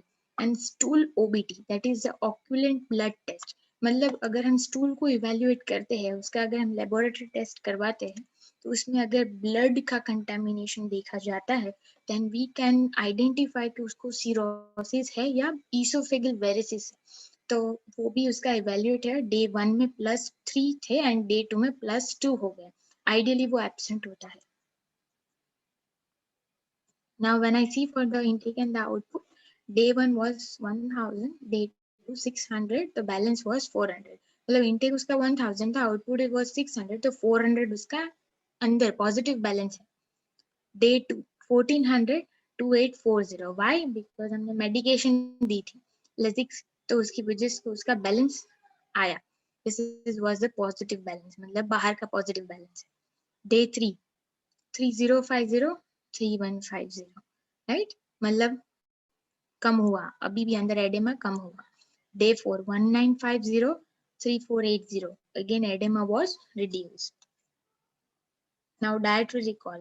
This was the dietary recall. 7 बजे उठना, 7:30 बजे अमूल गोल्ड मिल्क टी लेता था. That is the milk he was using Amul Gold with sugar. 9 AM 4 married biscuits. 10 AM fruit juice pineapple, क्योंकि उसको पता ही नहीं था कि हमें फ्लूइड रेस्ट्रिक्ट करना है. 12:30 PM राइस, दूधी की सब्जी, दाल and the curd, right. 4 PM Amul Gold again milk tea plus 4 good day biscuits. 9 PM rice, curry, 1 roti, right. जब कैलकुलेट किया तो उसकी इनटेक कितना था, एनर्जी वाज 1801, मतलब 30 किलो कैलोरी पर केजी यूजुअल बॉडी वेट था. प्रोटीन इनटेक काउंट किया तो then it was 32, which was very low, that is 7% only.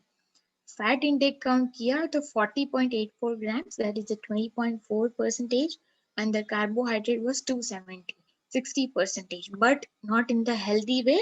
Refined carbohydrate ज्यादा लिया उसने. Sodium was 2608, 113 MEQ. Potassium 1966 milligram, 50.41. This is MEQ, sorry. And fluid was 750 ml from food.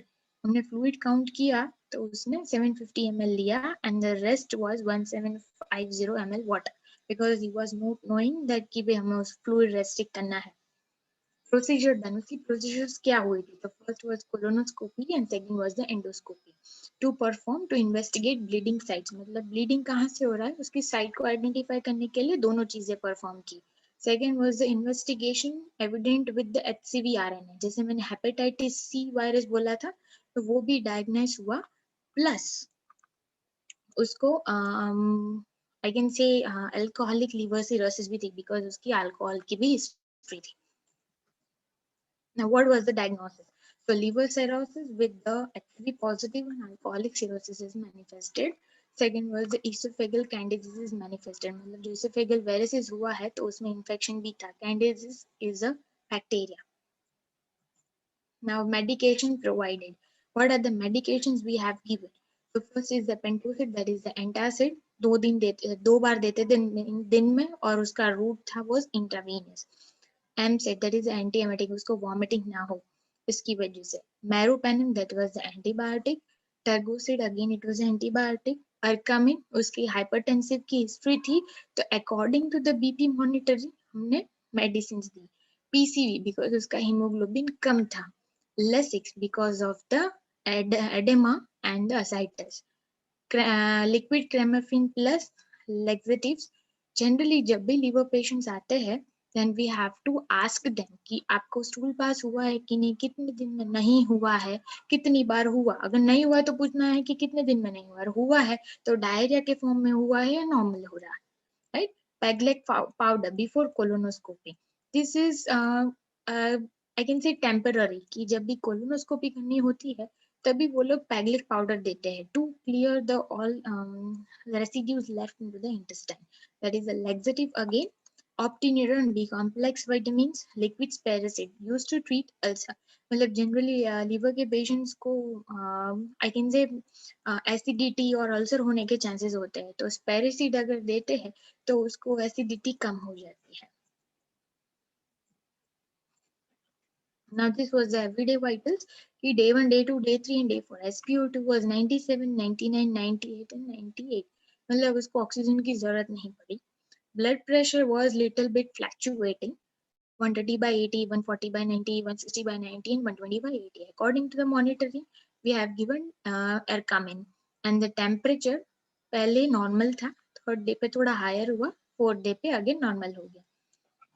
Now what are the medical nutrition therapy? Diet क्या दिया था हमें? So first was soft diet.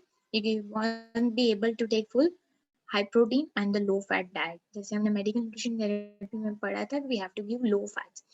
Fluid हमने restrict किया. Why? Because of the edema and the ascites, that is a 1.2 liter per day, 20 ml के साथ usual body weight लिया है. And the salt intake was less than 2 gram per day. Now the nutrient calculation according to the Harris-Benedict equation, उसका calorie आया 1312 kilo calories. This is for the male. Female के लिए मैंने last time अलग equation दिया था. Total energy expenditure was we have calculated because he was won't be able to walk, तो हमने bedridden वाला stress factor लिया है, that is 1.2. तो उसकी requirement है 1574. मतलब जब भी आप प्लानिंग करते हो तो आपको इतनी कैलोरीज तो मिनिमम देनी है, जितनी तो उसकी यूटिलाइज होगी. But if you want to increase his weight तो हमें ज्यादा कैलोरीज देनी पड़ेगी. This is a sample menu plan कि 7 AM 9 AM देखो एक घंटे में हमने दिया है सब कुछ, 1 या 2 घंटे के गैप में. तो मिल्क उसने वो अमूल गोल्ड लेता था और 150 ml लेता था, तो हमने स्लिम एंड ट्रिम कर दिया 50 ml. वेजिटेबल उपमा, मतलब वो सिर्फ बिस्किट्स लेता था, उसकी जगह हमने उपमा दे दिया. सेकेंड वॉज 9 बजे उसको 100 ml वाटर में 5 scoop Prejubin Hewa. This is a commercial supplement which I have incorporated. 10 AM 100 gram cucumber raita, again Amul slim and trim I have used, and 1 fistful of chana roasted, right. 12:30 PM lunch में rice दाल, thick दाल. उसको जब भी आप patient को council करते हो, जब भी पेशेंट का फ्लूइड रेस्ट्रिक्ट होता है, मेक अ पॉइंट कि उसको दाल एंड राइस मिक्स करके देना है, तो वो फ्लूइड में काउंट नहीं होगा. अदरवाइज अगर आप थिक दाल देते हो या थिन दाल देते हो, इट अगेन लिक्विड, so वो लिक्विड में काउंट होगा. ठीक है. 100 gram of curd and 150 gram of pulses सब्जी. 3 PM अगेन हमने फ्रेजुबिन हेपा दे दिया. 4 बजे again T and fistful of roasted chana. 6 बजे अगेन प्रोटीन सप्लीमेंट. 8 बजे again same as lunch and 10 बजे Amul slim and trim milk. This is the nutrient provided कि 2021 kilo calories, उसकी requirement कितनी थी 1524, हमने कितनी दी 2021, तो उसकी कैलकुलेट करने यूजुअल बॉडी वेट में जाए तो 34 किलो कैलोरी पर kg usual body wait. Protein was 97 grams, that is 21.89%. Fat was 40 grams, 18%. Carbohydrate 303. Sodium 1240. Salt हमने कम कर दिया है. Potassium was normal. And fluid from the food, आपने जितना भी fluid दिया है calculate it up. और तो 500 ml from food और उसका fluid restriction था 1.2, तो जो भी बचता है उसको water में देना है. Now these are the Freshubin HEPA nutrition facts. जो मैंने प्रोटीन सप्लीमेंट दिया है उसकी स्टैंडर्ड सर्विंग है 190 ml water plus 9.5 scoop. Energy अगर 1 पर सर्विंग है तो 355 किलो कैलोरीज. अगर हम ये total ml divided by this one divided by this, तो ये आएगा 1.4 किलो कैलोरी पर ml. प्रोटीन BCAA उसका मेन फॉर्म है, derivation 10.83, that is 12%. Fat is 5.34 grams, 13%. Carbohydrate 66 grams, 74%. Sodium is 108, 4.69. It is on the lower side. Potassium is normal, 297 milligram, that is 7.6 mg. 190 ml में 9.5 scoop देते हैं, then preparation feed is 240 ml. This is the supplement picture कि ये कैसा दिखता है Freshubin HEPA. This is brand, this is product of Freshubin Cabby. Now discharge diet आपको planning करना है. You have to plan full diet.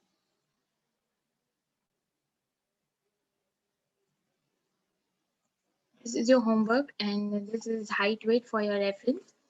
According to the Harris-Benedict equation, you have to calculate and then you have to plan accordingly. This is the actual body weight. मतलब after जो SITs and edema कम हुआ है उसके बाद जो हमने weight किया था तो उसका 55 आया. So accordingly you have to calculate. This is your requirements. 2500 kilocalories, protein 97, fat 15 to 20% of the total kilocalories, carbohydrate 55 to 60, and fluid should be 1500 ml per day. इससे ज्यादा नहीं होना चाहिए आपका. Thank you.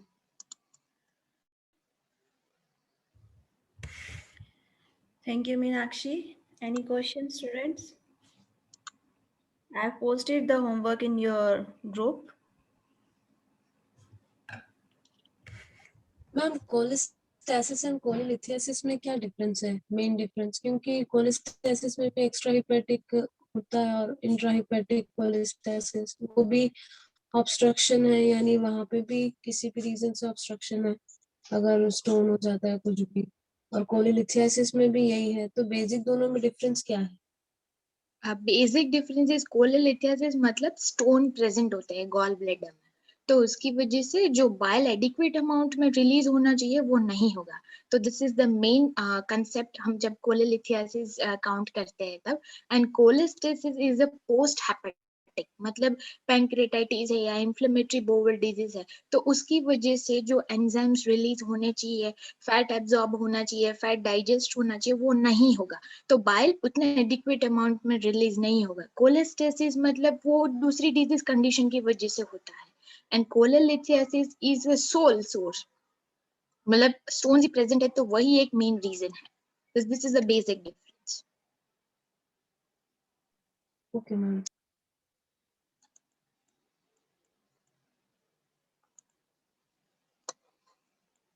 मैम ये जो केस स्टडी दी है तो एनर्जी वगैरह प्रोटीन की रिक्वायरमेंट्स जो लिखी है उस हिसाब से हमें प्लान करना है. यस. और ये जो हाइट वेट वगैरह या फिर बेनेडिक्ट इक्वेशन है जैसे हैरिस बेनेडिक्ट पीएमआर या आईपीडब्ल्यू, तो वो अपने रेफरेंस के लिए अगर हमको करना हो तो वो कर सकते हैं, सही है ना? Yes, you can plan it accordingly. Okay ma'am.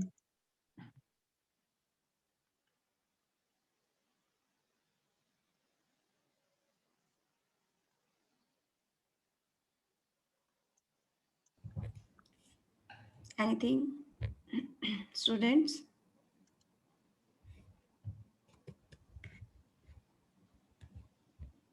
सबको समझ आ गई liver disease? Meenakshi, can you ask something? Yes ma'am. Hepatic jaundice होते हैं वो कितने टाइप्स के होते हैं? Hmm. 4 types. Which can you elaborate?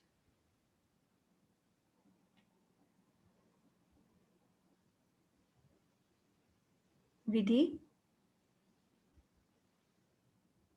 Vidhi Patel, can you answer which type Yes, of jaundice? yes, ma'am. Hemolytic jaundice, hepatic jaundice, obstructive jaundice, and toxic jaundice. Okay great.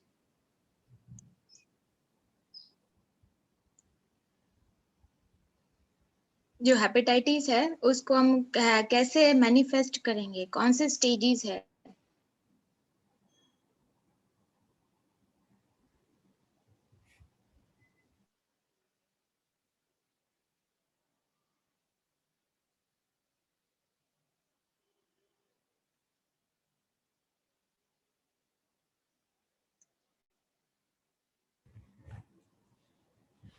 Komal Soni, can you answer this?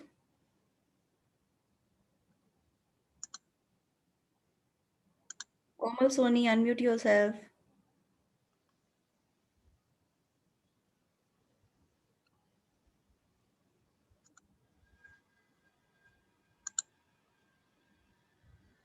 Rancha, can you answer?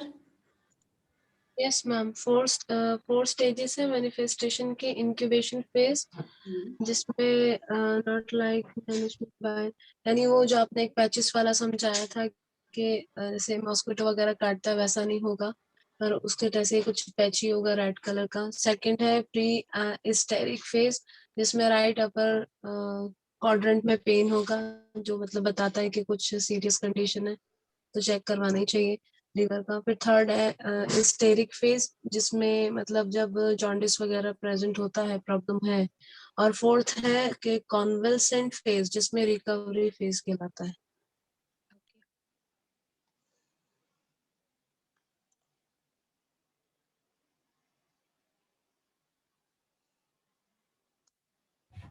Okay, good. So any other thing you want to ask? Ma'am, I want to know the normal value of blood ammonia. Blood ammonia मैंने दिखाया था ना slides में। Wait I will show you.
Ma'am इसके साथ मेरा भी question है कि मतलब रीडिंग्स वैल्यूज, जैसे अब सीरम एल्ब्यूमिन है, सीरम ग्लोबुलिन है, एसटीएलटी वगैरह, तो हमने लास्ट सेमेस्टर में जो पढ़े थे वो थोड़े अलग थे। फिर हमें बायोकेमिकल पैरामीटर्स जो पूरा हमारा प्राची मैम ने पढ़ाया उसमें भी थोड़ा पॉइंट में वेरिएशंस था, आज बताया उसमें भी थोड़ा वेरिएशन है। तो एज अ Yes. स्टैंडर्ड हम कौन सी याद रखें? यस मैम, मुझे भी यही प्रॉब्लम है, थोड़ा वेरिएशन आ रहा है। हाँ, सब में थोड़ा थोड़ा है। जब भी आप प्रैक्टिस करोगे ना, गो विद द मेट्रोपोलिस फर्स्ट। जब भी आपको कोई भी रेफरेंस रेट जाननी है तो आप मेट्रोपोलिस के जो पूरी लेबोरेटरी टेस्ट है वो आप रेफर करो. This would be the ideal.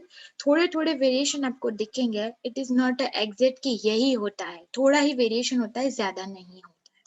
Right. जिसका भी ये क्वेश्चन था 15 to 45 माइक्रो पर decilitre. Yes, ma'am. Yes, ma'am. Thank you. You can take a picture अगर आपको पिक्चर लेना है तो. Yes, ma'am. ले लिया. Thank you. Yeah, and when you go for practices in the hospital, तो जब भी आप ये सारी वैल्यूज देखते हो तो उसके साथ उसकी रेफरेंस वैल्यू भी दी जाती है कि उस हॉस्पिटल में जो भी लेबोरेटरी है तो उसमें उनकी वैल्यूज क्या है, तो उस हिसाब से वो डायग्नोसिस होते हैं. एंड जरूरी नहीं है कि सारी चीज टेस्ट से ही हम आइडेंटिफाई करें. Sometime clinical symptoms also takes place कि जैसे अमोनिया ज्यादा है या कम है बट उसके सिम्टम्स है उसको, तो वी हैव टू इवेल्युएट कि भाई there is some mistakes in the laboratory test. तो वो भी एक इम्पॉर्टेंट फैक्टर है. Right. Mostly lab to lab भी डिपेंड करता है कि सबकी हाँ. वैल्यूज वो लोग वेरिएशन करते हैं. या बट मतलब दोनों चीज इम्पोर्टेंट है, biochemical and plus clinical symptoms. तो मोस्टली तो आप अभी एग्जाम में अगर हमसे पूछा जाए तो हम कौन सा उसको लिखें, कौन सी जो रीडिंग? आपके मैम ने आपको एक स्टैंडर्ड चार्ट दिया है आपके बायोकेमिकल पैरामीटर्स का, आप उसको फॉलो करके उसी को आप नोट करिएगा एग्जाम में. Okay, yeah thank you.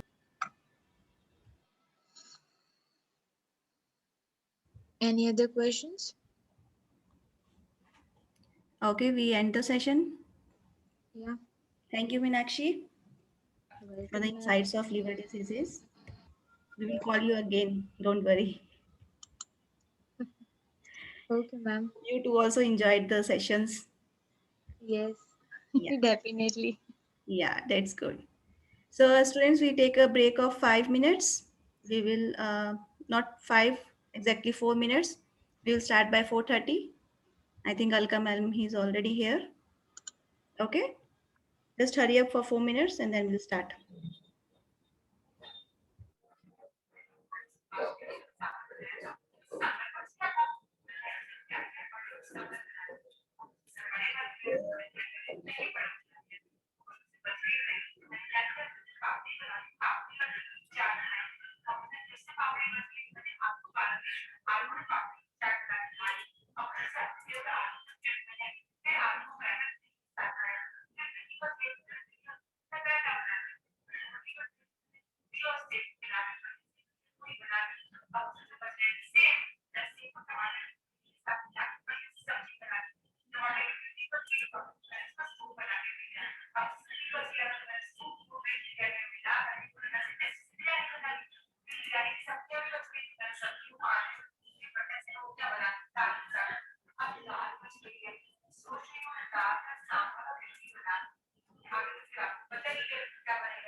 Let's start the second session, Diseases of the Pancreas by Alka ma'am. I think she don't need introduction.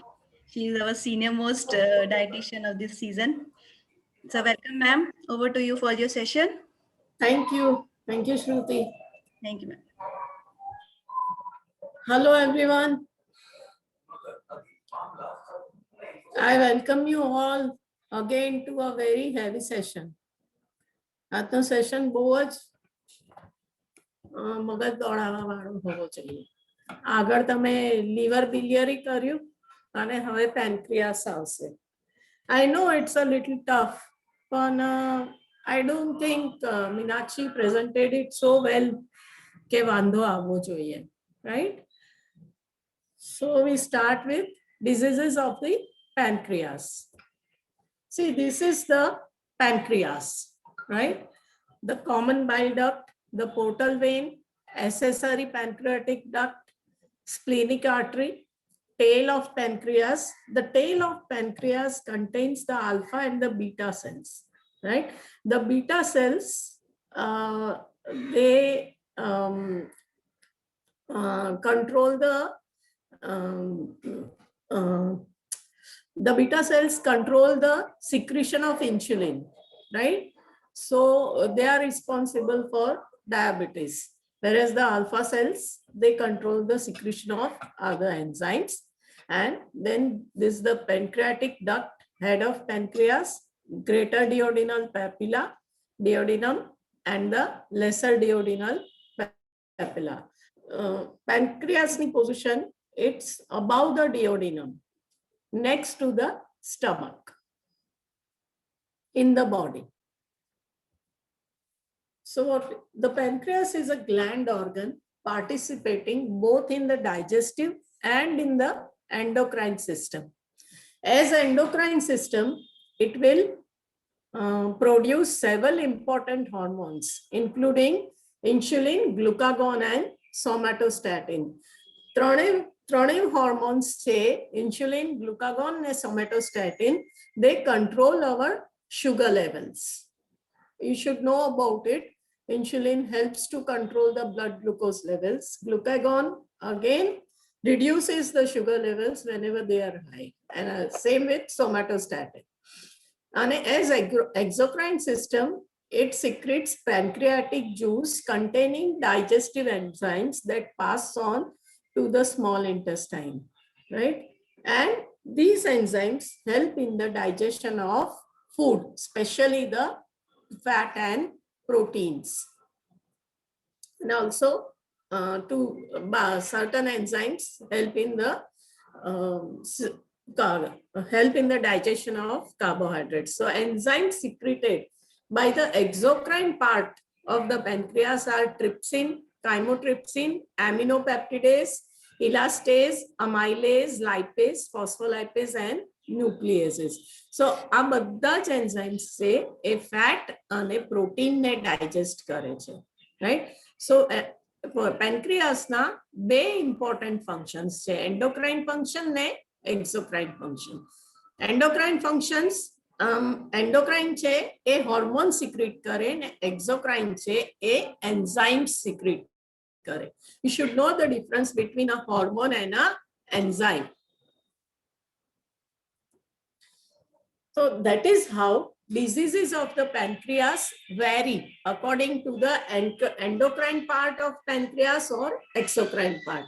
Endocrine part of the pancreas હોય તો diabetes mellitus થાય અથવા islet cell tumors થાય, right? Tumors are cancers. I mean, they result into cancer. એટલે આ જે hormone secretions છે એ કોઈ પણ ડાયાબિટીસ અથવા ટ્યુમર કરી શકે. જ્યારે exocrine pancreas છે, exocrine part of the pancreas, if that is affected, it will lead to acute pancreatitis, chronic pancreatitis, or carcinoma of the pancreas, એટલે pancreas નું cancer. So we will જે diabetes mellitus છે એ already cover થઈ ગયું છે અને islet cell tumours અને કાર્સિનોમા ઓફ ધ પેન્ક્રિયાસ એ તમારા કેન્સરના લેક્ચરમાં કવર થશે. So I want touch upon it. આપણે મેઇનલી પેન્ક્રિયાટાઇટિસ જ જોઈશું આજે, એક્યુટ અને chronic. So pancreatitis is the inflammation of the parenchyma of the pancreas. Either it is acute or it is chronic. Acute એટલે presents as an acute abdomen condition. Acute is short-lived. It can if it happens, pancreatitis, acute pancreatitis થાય તો it can happen from 3 days to 2 weeks or something, 2 or 4 weeks, right? Whereas chronic છે એ recurrent થાય, વારે ઘડીએ થાય. So it is prolonged, frequently a lifelong disorder. Development of fibrosis within the pancreas takes place, right? Whereas acute હોય તો it is only an abdominal condition since it is short-lived. ઓછા સમય માટે થાય એટલે acute, અને ક્રોનિક એટલે લાંબા સમય માટે થાય. Now we'll start with acute pancreatitis. Acute onset of abdominal pain resulting from enzymatic necrosis and inflammation of the pancreas. Necrosis એટલે થોડું ખરાબ થાય. What happens is, in the 80% of cases are associated with biliary tract disease and alcoholism. Biliary tract disease માં તમે આગળ જોયું કોલિલિથિયાસિસ or cholestasis.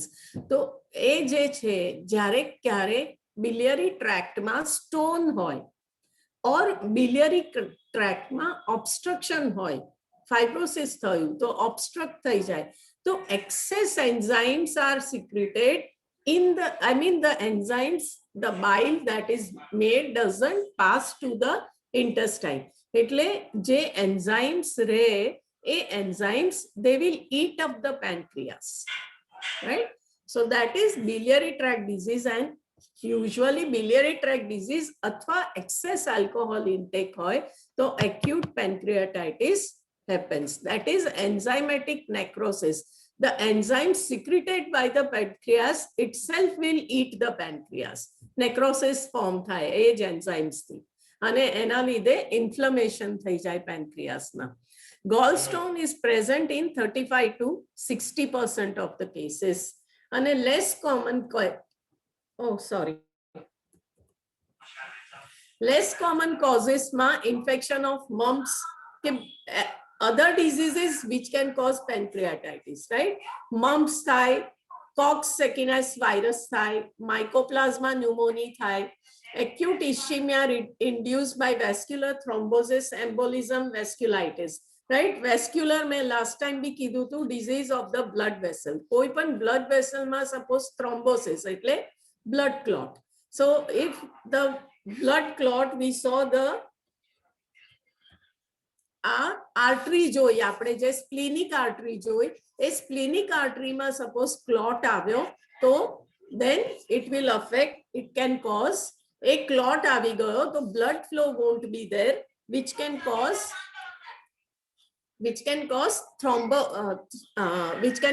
pancreatitis. Embolism હોય, thrombosis હોય, vasculitis હોય, એના લીધે પણ pancreatitis થઈ શકે. Drugs, certain thiazide diuretics, azathioprine, estrogens, sulfonamides, furosemide, methyl dopa, procyanamide.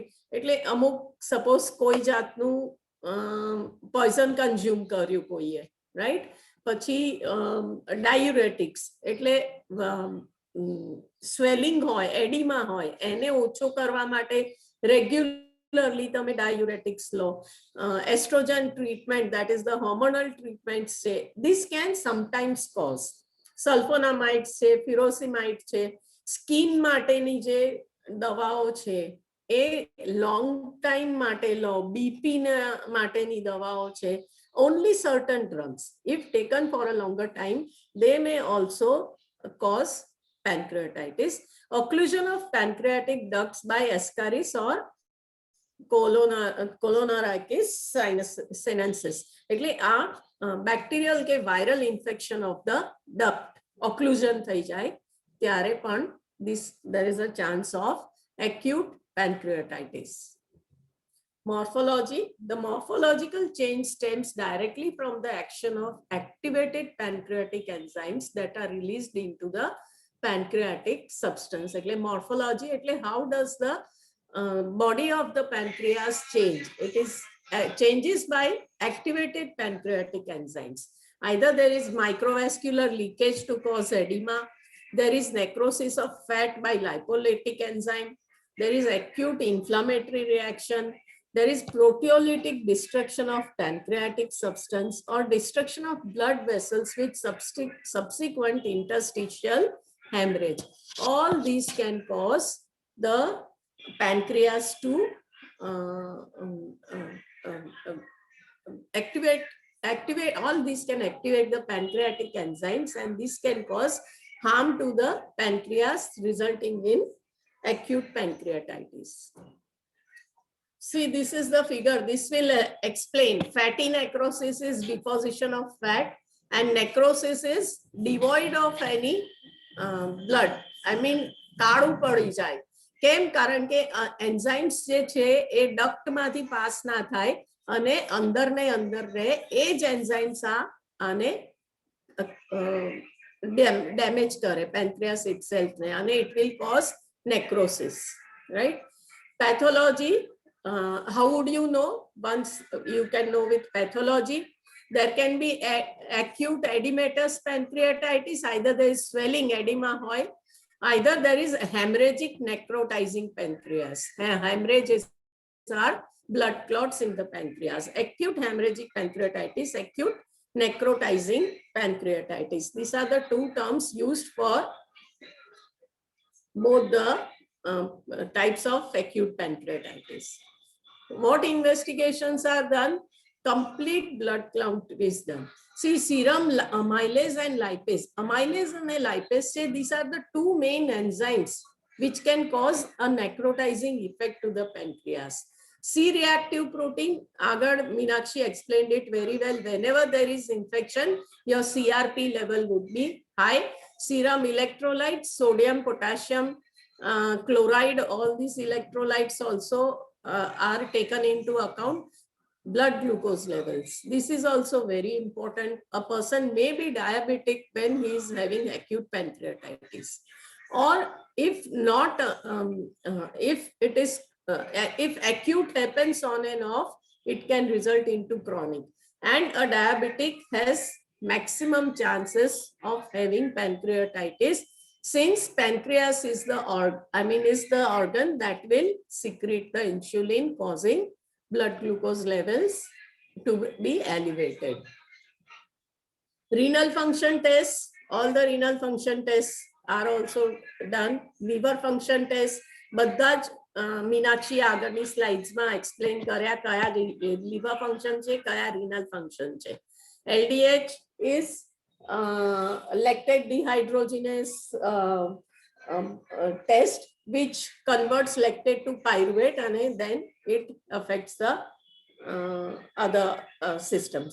Coagulation profile, prothrombin test કયો આગળ, અને arterial ABGA. ABG, you usually find it written as ABG, arterial blood gas analysis. That will show in a way ammonia nu pan ema indication. Ammonia is done separately also, but ABG is also an indicator.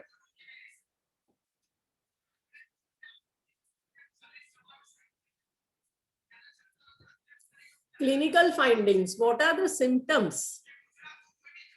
Shruti, who's Jaimika Rohit? You want to admit her in the class? Yeah, ma'am, I've already done that. Clinical findings include abdominal pain, પેટમાં દુખાવો, abdominal distension, પેટ ફૂલી જવું, nausea and vomiting, respiratory failure, શ્વાસ જ્યારે આપણને ખબર છે પેટ એકદમ ફૂલી જાય, ગેસ થઈ જાય કે પેટમાં પાણી ભરાય ત્યારે respiration, breathlessness આવે, confusion or coma. Again, with abdominal distension and nausea and vomiting, electrolyte changes will happen. This can, if the person has vomiting વધારે થઈ જાય તો sodium levels ઓછા થઈ જાય, so hyponatremia can cause confusion or coma, again encephalopathy થાય. I mean, all the things leading to multi-organ failure can lead to confusion and coma.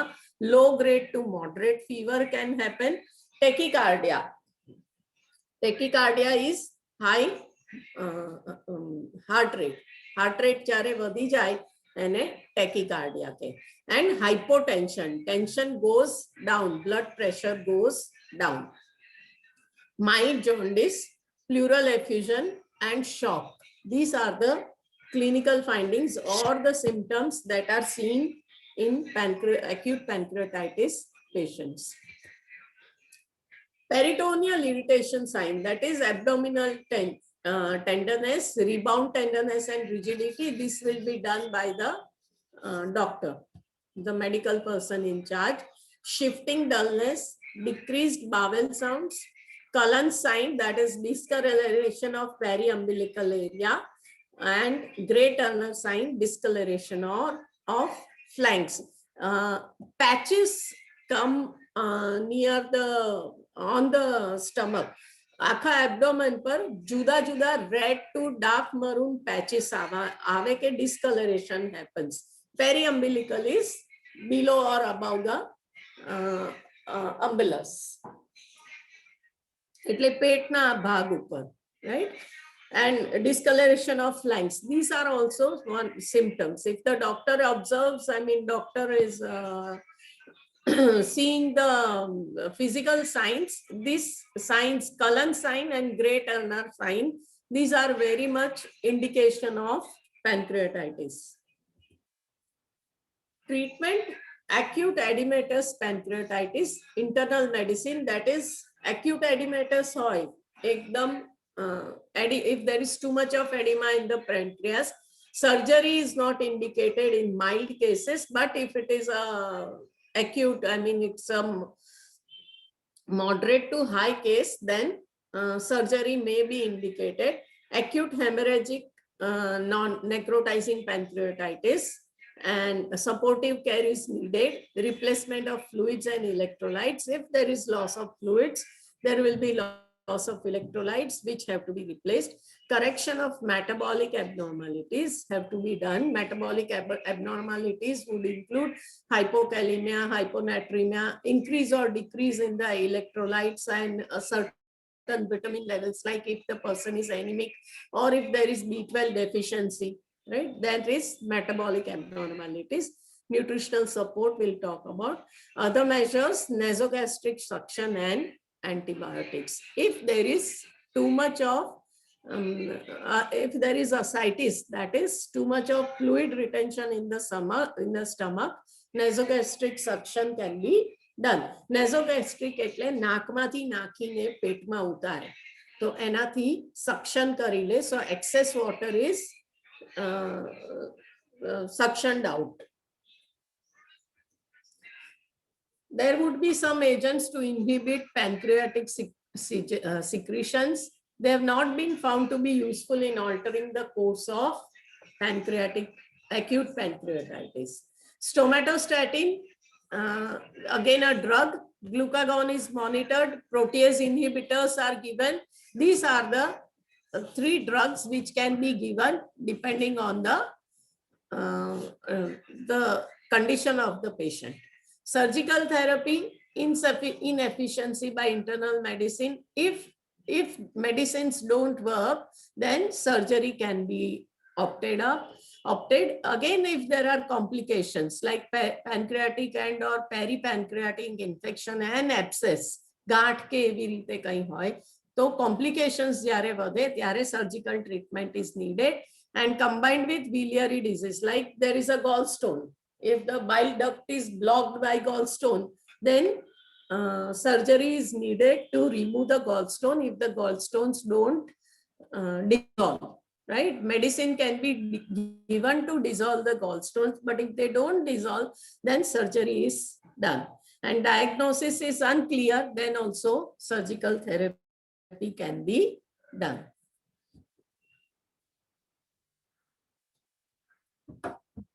Surgical approach, resection of necrotic tissue and peritoneal lavage, severe progressive necrotizing pancreatitis or pancreatic abscess. If this is there, then surgical approach is preferred. Cholecystectomy is recurrent acute pancreatitis and microlithiasis. If there is presence of so many more stones, small stones, or if there is the presence of big stone in the duct, then cholecystectomy can be done to remove the stone. Surgical sphincterectoplasty of the pancreatic sphincter. Again, if the pancreatic sphincter is not working or if it is infected, then surgical approach is done. Pancreatic sphincter dysfunction. Outcome is the same for endoscopic pancreatic sphincterectomy, more invasive, requiring laparotomy and duodenectomy. That is the sphincter, જે પેન્ક્રિયાસનું ઇન્ટેસ્ટાઇનમાં ડિયોડિનમમાં જ્યાં opening છે એ જગ્યાએ જે valve હોય એ ખરાબ હોય તો surgical approach is there. Endoscopic therapy, you know what's an endoscope? Yes, ma'am. Endoscope હોય એક વાયરની આગળ એક કેમેરો હોય, રાઈટ? એટલે એન્ડોસ્કોપીમાં શું કરે, મોઢાથી એ એન્ડોસ્કોપ કેમેરો અંદર ઉતારે, and along with it there are some surgical instruments also which can go inside and take the photograph. Endoscopy થી જેમ આપણે એક્સરે માં જોઈ શકીએ એવી રીતે એન્ડોસ્કોપી એક જાતનું દૂરબીન કહેવાય, right? Then endoscopy માં the doctor will see whether there is acute gallstone pancreatitis, recurrent pancreatitis due to sphincter dysfunction, recurrent due to pancreas division. This is genetic disorder, pancreatic division, right? Heredity thi avtu hoy. The rationale for endoscopic therapy in each area is the relief of obstruction to the flow of pancreatic juice. I am just explaining this because you should know that pancreatitis થાય છે ત્યારે which if you work for a gastroenterologist, then you will come across these things very commonly, whether endoscopy is done, whether surgery is needed, whether magnetic resonance is done, what type of procedure is performed to know the type of pancreatitis, right?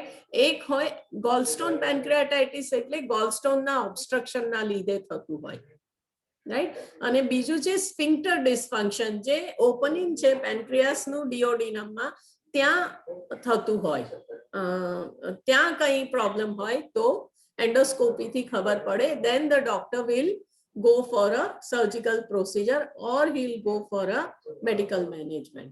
Recurrent pancreatitis જ્યારે થતું હોય due to pancreas division, that is the hereditary pancreatic disorder that takes place, which will have a recurrent pancreatitis, then endoscopy can be done. But the aim would be obstruction to the flow of pancreatic juice is removed. So what is the goal of nutrition therapy? Reduce the burden of disease, maintain positive nitrogen balance without overstimulating pancreatic fluids, dietary improvement, and positive nitrogen balance is very much necessary to reduce the muscle wasting. So what is the nutrition therapy recommended in acute pancreatitis? The current research says that timing, when to initiate the feedings. You know, there would be nausea, there would be vomiting. So what would be the time? After it stops, you can start with the feeds. How to initiate? Which type of diet? Whether it would be liquid diet, whether it would be semi-solid, whether it would be solid. And third would be enteral versus parenteral nutrition. Whether to start with enteral nutrition, that is any type of tube placement, or parenteral nutrition through CVP. So in the past, prolonged fasting, NPO is nil by mouth, right? Until normalization of enzymes, resolution of pain and inflammation was observed. જ્યાં સુધી pain ઓછું ના થાય, inflammation ઓછું ના થાય, normal enzyme levels ના આવે, ત્યાં સુધી patient ને ભૂખ્યું રખાતું. Prolonged fasting, ભૂખ્યા રાખતા. એને orally પણ કંઈ જ આપતા નહીં. Oral feeding is initiated with clear liquid diet. And if oral feeding is not possible, TPN is given. That was in the past. But most studies say that feeding can be initiated within 24 to 48 hours. The American College of Gastroenterology's guidelines, they say timing to initiate feeding remains controversial. It will vary from the patient to patient and doctor to doctor. અમુક doctor advice કરે within 24 hours or by 24 hours feeding ચાલુ કરવાનું, whereas some doctors they are more orthodox and they want the patient to become stable within 2-3 days and then start with the feeds. Feedings can be started when there is no nausea or vomiting and abdominal pain has resolved. કોઈને પેટમાં બહુ દુખતું હોય ને તમે ખવડાવ કરો તો શું થાય? એ વધારે માંદું થાય. So abdominal pain ઓછું થાય પછી જ એનું ફીડ ચાલુ કરાય. And mean time between hospital admission and first meal 1.5 days, right? Mean time એટલે on an average કોઈને એક દિવસમાં કોઈને 2 દિવસમાં એવી રીતે hospital admission પછી meal time જોઈએ તો 1.5 days હોય છે. This is according to the guidelines by ACG. So third is the nutrition support, right? So nutrition support can be either enteral or parenteral. Enteral can be nasogastric tube, gastrostomy tube or jejunostomy tube, or nasojejunal tube or nasoduodenal tube, right? See, there are 4 types of enteral feeds, right? One is nasogastric, જે નાકમાંથી નાખીને gastric એટલે stomach, અહીંયા stomach સુધી જાય. બીજું છે gastrostomy, જે directly stomachમાં surgical procedure થી directly અહીંયા stomachમાં લગાવે. ત્રીજું છે jejunostomy, જે directly jejunumમાં લગાવાય. એક છે nasojejunal, જે નાકમાંથી ઉતારીને પહેલું ડિયોડિનમ સુધી હોય ને નાકમાંથી ઉતારીને જેજ્યુનમ સુધી આવે. So these are the 4 types of gastric tubes or enteric tubes which can be used for giving enteral nutrition. And other are partial parenteral and total parenteral, that is intravenous alimentation. Partial parenteral is given through the hand, હાથમાંથી જાય, right? અને total parenteral એ direct CVP માં જાય. Total parenteral માં બધા જ protein, fat and some amount of carbohydrate is, there is a mixed bag and various combination માં એ આવે depending on the requirement of the patient. It is calculated. Partial parenteral is only some, like એનું albumin ઓછું છે તો એને protein છે અને lipid છે, એ બે જ વસ્તુ જાય અને some would be given orally if the patient is tolerating. But one thing is sure, if the patient can take it orally, we usually don't go for parenteral nutrition, right? Oral is enteral nutrition is better. Enteral nutrition encourages, why it is better? Because it encourages gut function, reduces bacterial overgrowth, and fewer overall infections and complications are there. Whereas if you take parenteral, 4.1 times fewer days of nutritional support. See, in parenteral nutrition, there is limited capacity of giving nutrition, all the nutrients. Whereas in enteral, you can include all the nutrients along with multivitamins also. Of course, in PN also we can give, but enteral has a better option. It has progressed to full oral feeding 1 day earlier. Enteral feeding તમે લો અને full feeding, oral feeding, જ્યારે oral feeding ના મોઢેથી કશું લઈ ના શકાતું હોય ત્યારે જ નેઝોગેસ્ટ્રિક, નેઝોજેજ્યુનમ કે નેઝોડિયનમ કે ડાયરેક્ટ જેજ્યુનમમાં ટ્યુબ.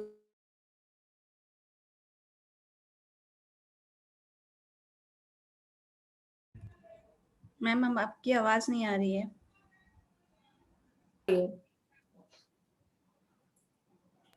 श्रुति बिल्कुल नहीं आ रही है. बस अभी 1 मिनट पहले से बंद हुई थी. Now again we can hear you. मतलब आगे के स्लाइड्स नहीं गए अच्छे? नहीं नहीं नहीं, ऑल ओके मैम, जस्ट अभी बंद हुआ था. अच्छा ठीक है. So enteral has a better this thing over parenteral, right? More advantages. It oral feed will progress early and fewer days. If you take parenteral, it will give fewer days of nutritional support as compared to enteral. Again, it is cost saving. Definitely, parenteral feeds are very costly than the enteral feeds. This is given in pounds, but again in rupees also it would be the same. So what are the SPEN guidelines for acute pancreatitis? The energy requirements vary between 25 to 35 kilocalories per kilogram per day, and protein varies from 1.2 to 1.5 grams per kilogram per day. So if it is mild acute pancreatitis, nil by mouth, gradual advancement to oral diet within 3-4 days. Only consider nutrition support if nil by mouth is more than 5 days. Nutrition support is in the form of either enteral or parenteral. If you are keeping the patient nil by mouth or not giving any food for more than 5 days, enteral parenteral is considered. But if the patient is nil by mouth for 1 or 2 days, gradual advancement to oral diet is done within 3 to 4 days. That is, start with liquids, then go to semi-solids, and then that is soft diet, and then to full diet. Enteral nutrition is preferred over parenteral. Initiate first if feasible. If the patient is not going to take anything orally, you can think about enteral. If enteral is also not possible, if the patient is not tolerating it, then go for parenteral. Enteral formula, yes, small peptide based MCT continuous feeding is always preferred in pancreatitis, right? Back feeding, continuous feeding, try to use all the you should know what is peptide based. Peptides are pre-digested proteins. So if you give peptide based formulas are available from all the companies. If peptide based formulas are used, the stomach doesn't need to digest it. It directly is digested and is absorbed from the intestines, right? We already know that when there is pancreatitis, there is lack of enzymes to digest the food, especially the proteins. So you have to give a small peptide based and MCT rich. You know why MCT is given? Medium chain triglycerides. Medium chain triglycerides are given because they don't need to be digested in the intestine. They can be directly absorbed from the intestine. If you are giving any other oils, that you should be giving MCT rich oils, that will give good amount of calories, that will add to the calories. If you give saturated or unsaturated fats, right? Either giving vegetable oils, or if you're giving eggs, or if you're giving any type of oil or ghee or butter, that will need digestion. So that will again, and the digestive power of a patient with pancreatitis is already very weak. So you have to give peptide based formulas. Keep this in mind where peptide based formulas are used. Pancreatitis always use peptide based formulas. Like in the previous lecture you heard, BCAA rich liver problems, BCAA rich formulas are used. Whereas in pancreatitis, peptide-based formulas are used, and there is again indigestion of the triacylglycerols, that is triglycerides. So you don't give triglycerides to these patients. You give it in a very small amount, but you don't give more of it. That is why we used MCT. MCT oil, we found if it's a vegetarian source, coconut oil is the best. But if it is a person is eating non-vegetarian, then fish oil is the best MCT oil, which gives good amount of calories and doesn't need digestion. So it is very difficult in a patient with pancreatitis to add, to increase the calories, because many a times you don't give simple sugars if the patient is already having diabetes. You don't give saturated and unsaturated fats, right? You give medium chain triglycerides. So triglycerides are harder to digest otherwise. So we give medium chain. Long chain, short chain, we don't give. Long chain is available in the all the fats that we eat. Short chain triglycerides are produced after the digestion of LCTs. So continuous feeding, again, this is also very important. If you have visited a hospital, you will be seeing the pump feeds, right? A bag is the feeds are given through a bag hanging on the bedside. So you give all the feeds and the feed continuously goes drop by drop. I don't know what you have seen, if you have seen the RT feedings.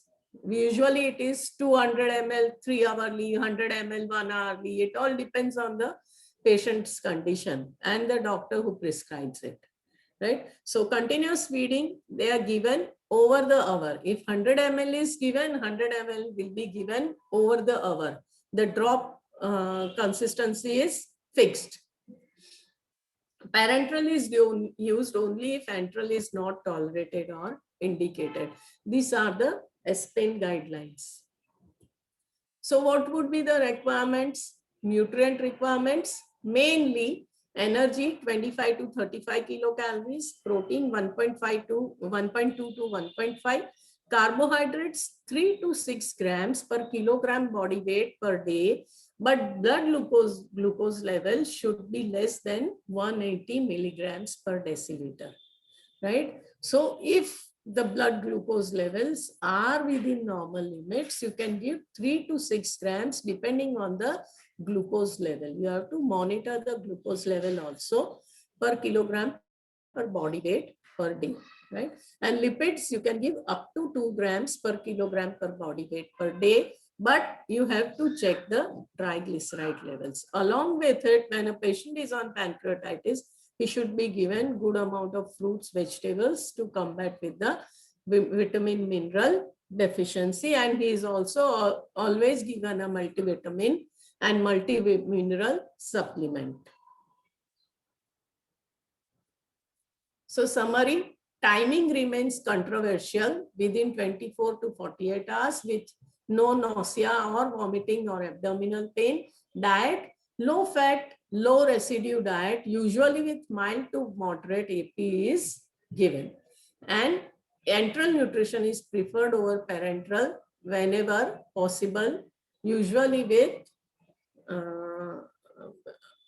severe pancreatitis, acute pancreatitis, right? This is the case study, 55-year-old. See, I have done a case study which is OPD based. Meenakshi had given a case study which was IPD based, right? So I have given a case study. Age is, should I discuss the case study at the end? As you wish, ma'am. आपको अभी करना है, आप कर सकते हो. ठीक है. So it's a 55 years male, height 170 centimeter, weight 78 kg. The BMI comes to 26.9. The medical history is patient is a known case of diabetes mellitus on regular medication. Patient was COVID-19 positive 1 month ago, and he presented with abdominal pain, nausea, vomiting since 3 days. See, COVID-19 and diabetes, both of this caused acute pancreatitis. So post-COVID, diabetic and acute pancreatitis. This is a short term. The COVID as well as diabetes, both of it together caused pancreatitis. Biochemical findings, I have not noted all the biochemical findings since I could not get the file, but he had hypokalemia, his potassium levels were low, and he had low serum albumin. Both are again indicative in pancreatitis. So he used to, the diet history showed that he used to take tea with 2 khakras, for lunch roti sabji buttermilk, salad once or twice a week. Not very used to, because he was not living, he was coming from a small town like Sanand. And evening tea 1 cup with toast or mamra or occasionally biscuit, and dinner bhakri sabji, pickle or khichdi, milk and pickle. This was very typical in a small towns, right? And his calorie intake came to 1400, and protein intake was 25 to 30 grams per day. And a nutritional diagnosis came out to be inadequate calorie intake, poor protein intake, and very less consumption of fruits. These can lead to both poor protein intake and less consumption of fruit can lead to hypokalemia. So prescribed medical nutrition therapy, high protein, high potassium rich diet, high protein, potassium rich diet with calories around 1800 calories calculated according to the ICMR equation, right? It is available in a nutritive, well, I think our NIN book. You get the, I don't have the formula written right now. And accordingly, according to his body weight, his calorie intake should be 25 kilocalories per kilogram body weight per day. Protein should be 1.2 grams, 85 grams per day, right? So I have given the exchanges, like cereals should be 180 grams, pulses 75 grams, fruits potassium rich but low GI fruits since he is a diabetic, vegetables 500 grams, milk products 500 ml but low fat, oil only 5 to 6 teaspoons, and high protein supplement you can give 2 servings a day. You can try with Cabipro. So accordingly, according to the exchanges, Shruti, please ask how are they planning the diet according to exchange? Hello? Yeah, ma'am. I think they are doing the normal diet plans. Ramsha, can you answer this? You know the exchanges? Yes, ma'am. You're using the food exchange? Yes, ma'am. Okay. Ma'am, you can go ahead with the food exchange. Okay, so I have given you the exchanges, and according to this exchanges, you plan out a diet. Is it okay with you all? Yes, ma'am. I think it's made very simple. You just have to include a cereal source, a vegetable, along with milk in the breakfast. Mid-morning, again a serving of fruit.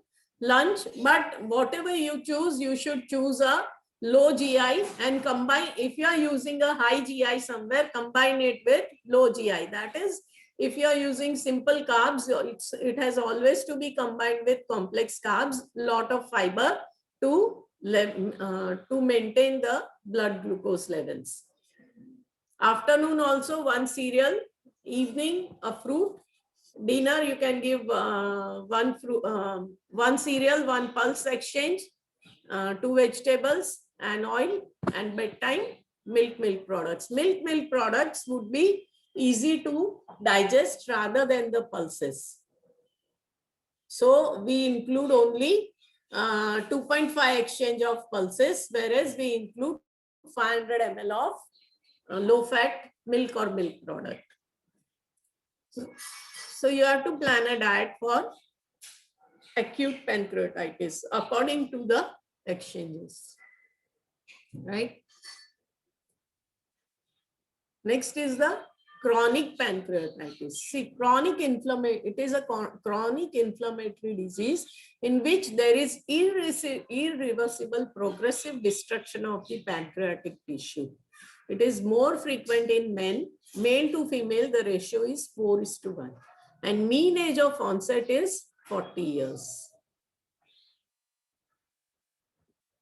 Etiology, main cause is high alcohol consumption. Most of the cases, up to 60 to 70%, alcohol consumption is the culprit for chronic pancreatitis because it reoccurs. There is recurrent attack of pancreatitis, which leads to destruction of the which leads to destruction of the pancreas. There is pancreatic duct obstruction. There is congenital abnormalities, hereditary pancreatitis, idiopathic chronic pancreatitis, autoimmune pancreatitis, hyperlipidemia, and hypercalcemia. The calcium levels are also high, right? So these are the causes for chronic pancreatitis. Hyperlipidemia, again, if your lipid levels are very high, it will cause fatty liver. Fatty liver can again affect the pancreas because pancreas would be secreting the bile juices, especially amylase and lipase, the main enzymes that are responsible for digestion. If these enzymes, if there is any obstruction, these enzymes remain in the pancreas and eat it up. Morphology, gland is hard, sometimes with dilated ducts and grossly visible calcified concretions. So in hyperkalemia, there would be calcified concretions in the pancreas. Pseudocyst formation is also very common, and microscopic morphology shows fibrosis. Fibrosis એટલે ચારણી જેવું થઈ જાય, right? In exactly this is the Gujarati term so that you understand it, right? Reduced number and size of acinine, relative sparing of the islets of Langerhans, variable obstruction of pancreatic ducts of all sizes, chronic inflammatory infiltrates around lobules usually is present. Investigations, basic amylase and lipase, LFT, liver function test, serum calcium, random blood sugar level, pancreatic function test. All are the basic investigations that is in the blood. And imaging would include plain abdominal X-ray to see if there is ascites or not. Endoscopic ultrasound is done, pancreatic CT scan, ERCP or MRCP. ERCP is the endoscopic pancreatography, whereas MRCP is magnetic resonance, right? CT scan karen and MRCP. I mean, a sort of scanning, that is MRCP, magnetic resonance. And endoscopy is, I told you, endoscope is an instrument that goes inside the digestive tract and they see whether the pancreas is normal or it is fibroid. There is any fibrosis present. Chronic, again, classification into obstructive or calcified or inflammatory, right? Pathology, pancreatic fibrosis is there. Causes, alcohol is the main cause. Pancreas divisum, that is the hereditary presence of pancreatitis. Tropical pancreatitis, depending on the weather, the climate, the country, the bacterial infection and all. Hyperparathyroidism. Parathyroid gland is secreted, hyperparathyroidism. Parathyroid gland is secreting all the secretions of parathyroid gland increase. If there is trauma, again, some sort of injury or accident may have injured the pancreas. Obstructive pancreatitis, there is obstruction in the pancreatic duct. There is idiopathic chronic pancreatitis. Idiopathic is no cause is known. Cystic fibrosis, if there is consistent fibrosis, then it will cause chronic pancreatitis, hereditary chronic pancreatitis. These are the causes.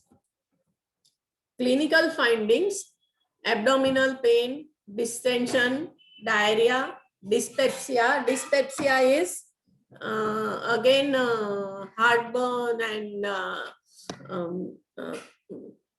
what do you say, stomach upset, right? There would be burning sensation, there would be nausea, vomiting, bleeding, there is excess secretion of HCl in the stomach.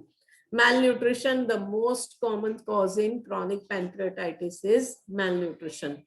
Diabetes, again, diabetes for a very long time may cause pancreatitis. Narcotic addiction. Narcotics is addiction of alcohol, ETOH, and jaundice. If there is recurrent jaundice to a person, he may develop chronic pancreatitis later on. Biochemical measurements: isoamylase, lipase, trypsin, elastase. These are the enzymes which can be measured. Quantitative measurement of fecal fat, right? This will show steatorrhea. Steatorrhea is indigestion of fat which will come in the stool, right? So the feces will become laden with fat. The person when cannot digest when there is no secretion of lipase enzyme. Lipase and amylase are secreted from the pancreas. Amylase and lipase, they both digest fat and protein. If the enzyme is not secreted, fat will not be digested, fat in the food, right? So what happens? That fat mixes with the feces and causes, and that is known as steatorrhea. Glucose tolerance test is also done, GTT. I hope you know how GTT is done. GTT is done by administering glucose orally. If a person is not diabetic, he will be given glucose orally and his blood sugar will be checked after 1 hour. 75 grams of glucose is given orally on an empty stomach, and after 1 hour and 2 hours, the glucose blood sugar level is checked. That is glucose tolerance test. Secretin stimulation test, plasma cholecystokinin, CCK, and bentyromide test. These are the tests which biochemical measurements which can be done for chronic pancreatitis. Medical therapy is alcohol and cigarette avoidance. You have to avoid alcohol as well as tobacco. Analgesics are given to relieve pain. There is too much of pain in the abdomen which can be relieved with analgesics. Enzyme therapy is given. Since the enzymes are not secreted by the pancreas, enzyme therapy. Hello. Enzyme therapy is given. Enzymes are given orally and to digest the food. Treatment of malnutrition. This is very, very, very important. If the person cannot digest the food properly, he cannot eat properly, there is malabsorption, and eating orally is also not possible. Malnutrition is the ultimate outcome. Surgical therapy, biliary obstruction is removed. pancreatic pseudocysts are removed combined with biliary diseases, intracerebral pain can be relieved, right? Celiac nerve block, if it is there, is removed. Therapeutic endoscopy will also be done. Chronic pancreatitis, the disease. Malnutrition is the major symptom of chronic pancreatitis. So malnutrition results from pain. When the person has too much pain, he won't be able to eat, right? There is decreased nutrient digestion, especially fat, which leads to malabsorption. That is steatorrhea at more than 90% lost pancreatic exocrine function. So chronic pancreatitis, nutritional issues, etiology would be maldigestion, a late symptom of CP. Pancreatic exocrine insufficiency, PEI, more than 90% of function loss of the pancreas is there. There is malabsorption, maldigestion losses with or without steatorrhea. Since the food is not digested, there is loss of, when fat is not digested, along with it, fat soluble vitamins are also lost, and B12 is also deficient due to R factor dysfunction. So there is, due to pain, a person cannot eat. And the second reason is due to malabsorption or maldigestion, the person becomes malnourished. So there is decreased oral intake, glucose intolerance is there, diabetes 50 to 90% is present. Since the pancreas is not working efficiently, it will not secrete insulin, and that will cause glucose intolerance. Poor glycemic control can be associated with impaired glucagon release in up to 30%. Another homework I would give you is the functions of insulin, glucagon, and somatostatin. Just go through it and let me know. Endocrine manifestation would be gastroparesis, that is gastric trouble, nausea, diarrhea, or constipation. Anything can be there. And alcoholism. Again, a person who is an alcoholic will take time to come out. I mean, if you ask him to stop taking alcohol, it is going to be very difficult.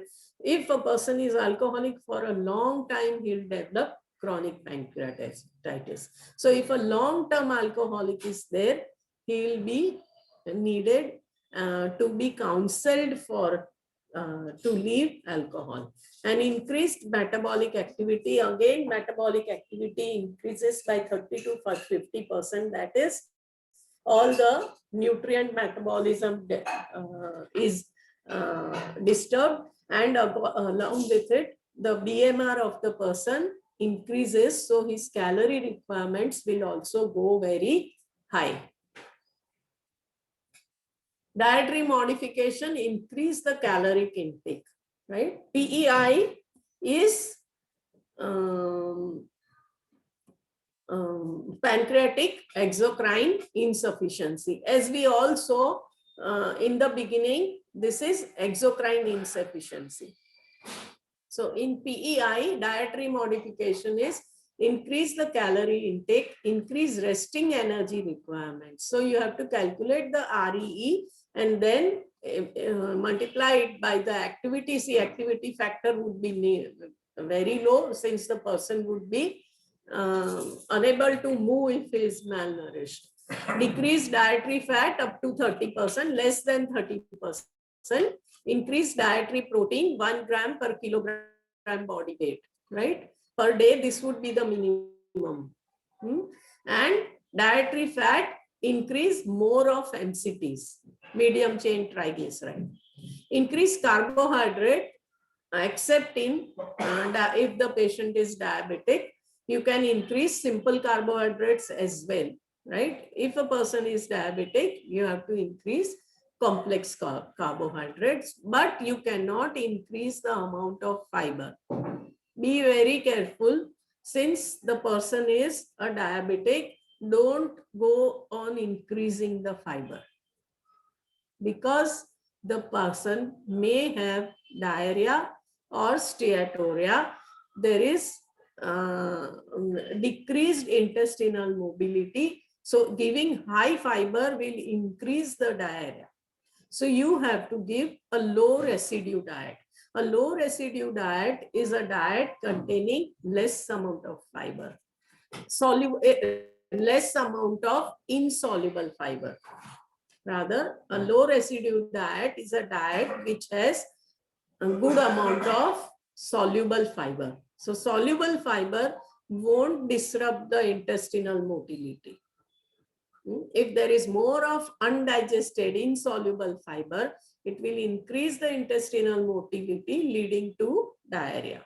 Oral MCT supplementation, as I already told you, vitamin supplementation and mineral supplementation, both are very important. Now, this is about chronic pancreatitis. Now we come to, I have just taken one or two slides for cysts. Cysts are formed in the pancreas or in the ducts. They believed to be result from anomalous development of pancreatic ducts. That is, there is development of cyst in the either in the duct or in the pancreas.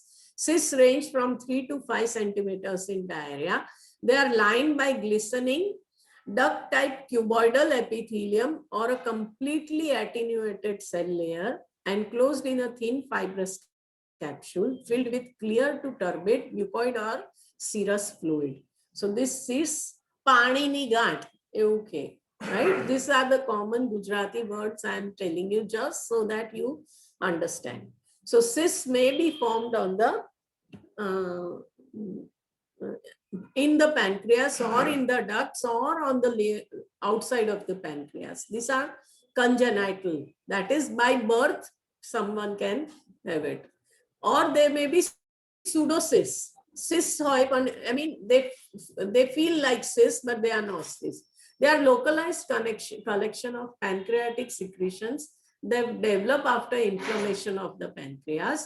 Gross wall is thick and irregular, microscopic, devoid of lining epithelium. Complication, perforation and hemorrhage. So these are pseudocysts which can also lead to pancreatitis. Tumors, pancreatic carcinoma arise from acinar or duct cells. Early diagnosis is difficult. Prognosis is poor. Obstructive jaundice is the main symptom. Whenever a person has pancreatic carcinoma, jaundice is more common. So recurrent jaundice is again a cause for tumor. Abdominal pain is there, diabetes is there, weakness or emaciation, loss of muscle mass. Stools are alcoholic and gallbladder is distended. There is more of abdominal mass. Treatment of pancreatic carcinoma, either radical operation or that would be pancreatic duodenectomy or tumor in pancreatic head. Resection of pancreatic body and tail, tumor if there is pancreas tumor in the pancreatic body or tail, and palliative operation to relieve jaundice or biotherapy. You will learn more about tumors in the lecture on cancer. Thank you all for a patient listening, and you can ask questions if you want. Thank you, ma'am. Questions? I have given you 2 homeworks, right? One is the case study. Second is the functions of insulin, glucagon, and somatostatin. And third, I would say it is very important if you plan a low residue diet. It will help you later on.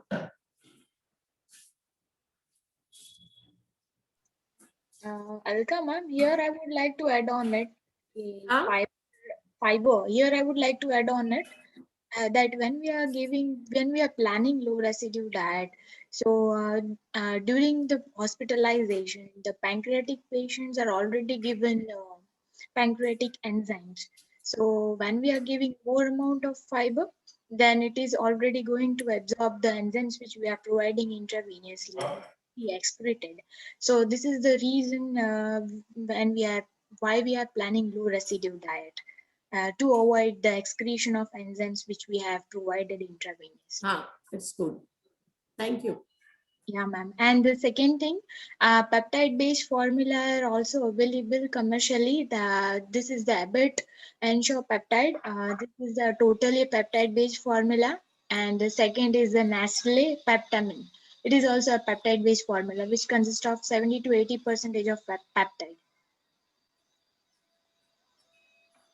So this is for the students.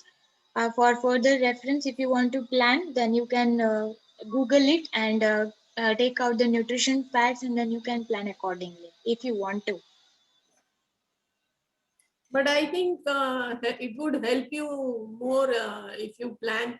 See, we are always planning high residue diets, but we are not on low residue diets to be planned. Only when we come across such patients do we look into it.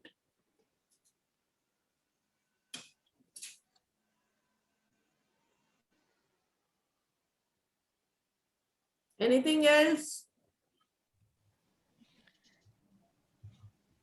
I think, ma'am ma'am, तो you're ये Pardon? लो residue diet जो plan वो same case study पे होगा या फिर हम कोई भी ले सकते हैं? Same में भी डाल सकते हो. I have already mentioned low residue. You can plan for chronic if you want. हम फिर उसके लिए भी केस स्टडी चाहिए होगी ना पूरी. I'll post it. Right? Meenakshi, can you do that? Yeah, sure, ma'am. I will post it. I'll message Smriti, ma'am, and they will Because plan. you will be coming across it in the IPD. Yes, ma'am. Yes, ma'am. I'll definitely share all the things, and then you can plan accordingly.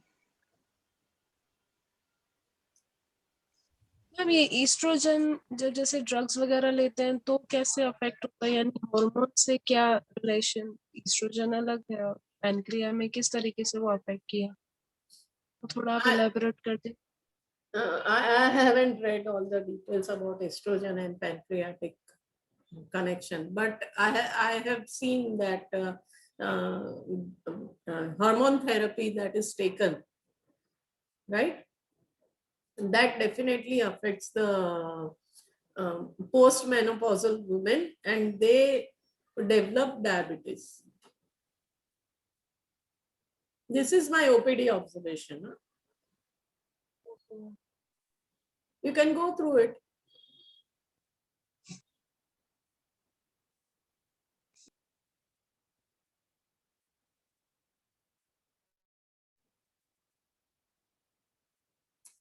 Meenakshi, आपको पता है कुछ? और श्रुति? Can you pardon, ma'am? What was the question, Ramja? The question was, how does estrogen therapy affect pancreatitis? I mean, how can it be the etiology for pancreatitis? I think only estrogen doesn't affect. The other comorbidities will also affect. Ma'am, I think so. It is related with the cholesterol because postmenopausal women are highly declined with the estrogen part. So the estrogen is the derivative of cholesterol. Yeah, So, it is definitely there, cholesterol, but I came across that it can also cause pancreatitis. But that could be acute, not chronic. yeah, not chronic. But if left untreated, then it can convert into chronic. Recurrent pancreatitis will be chronic, turn into chronic. But if it is some drug-based or therapy-based or accidental or due to mumps or such infections, viral, bacterial, then it can cause acute pancreatitis. Like the case study I presented, the person was diabetic, but after COVID, post-COVID, he developed pancreatitis.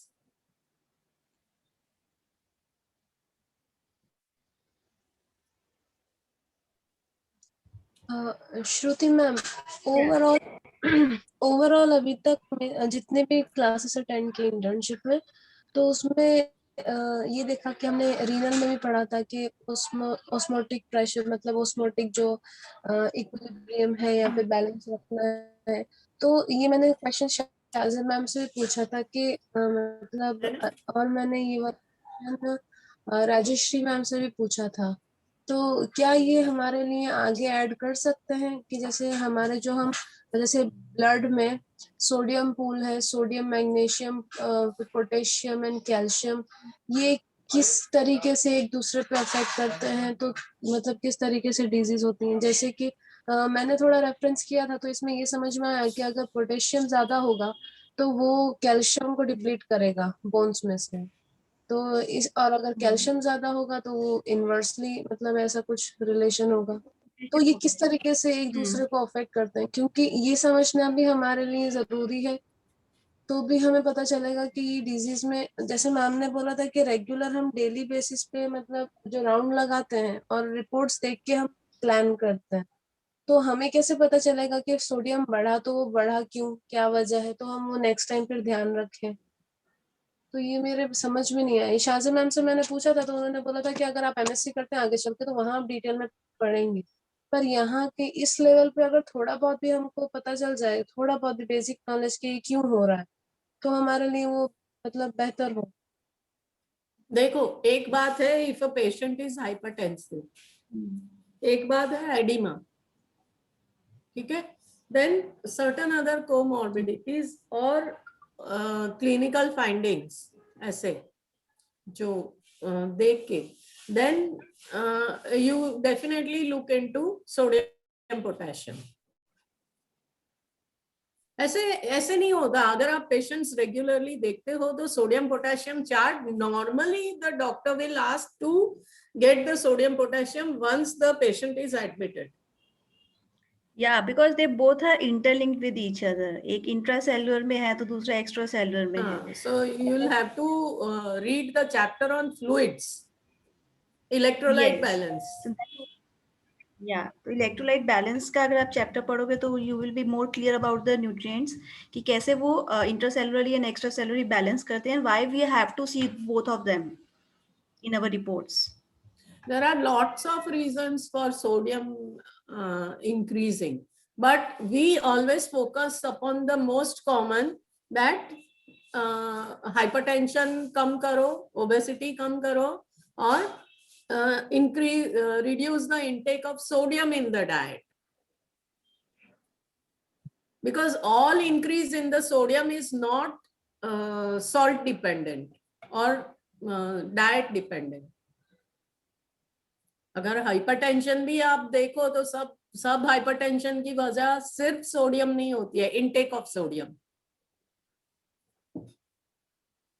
So normally the doctor will get the sodium potassium done. So once you know the levels, you should look for the diet, कि diet में sodium कम से कम जाए। Exactly, पर वो Meenakshi, potassium कम हुआ है तो उसकी वजह क्या थी? हो सकता है कुछ दवाइयों से, ड्रग से भी यस, ड्रग इंड्यूस भी हो सकता है। Yeah, it's all depend ये upon सब drug use also in the winner if the patient is not having potassium from the food also. So it's all depend upon कि क्या intake है patient का. You have to take the history of the patient for that. फिर आप उसका जो levels आते हैं उसको analyze करो and then you can come under the conclusion कि उसका potassium कम क्यों है.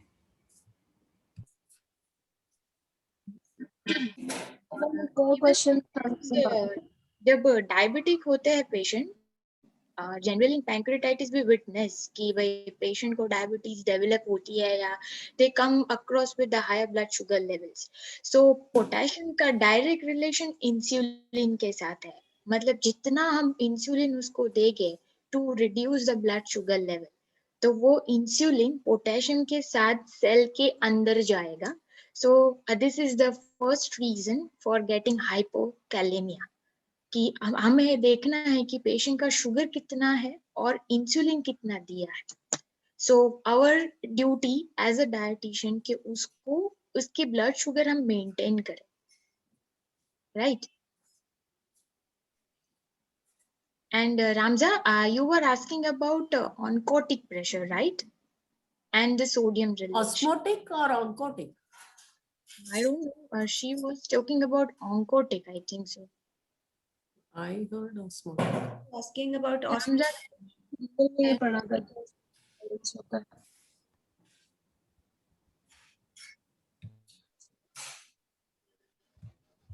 Okay, any other questions?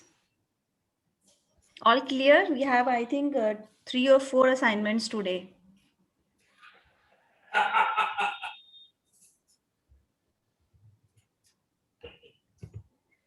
Any further question?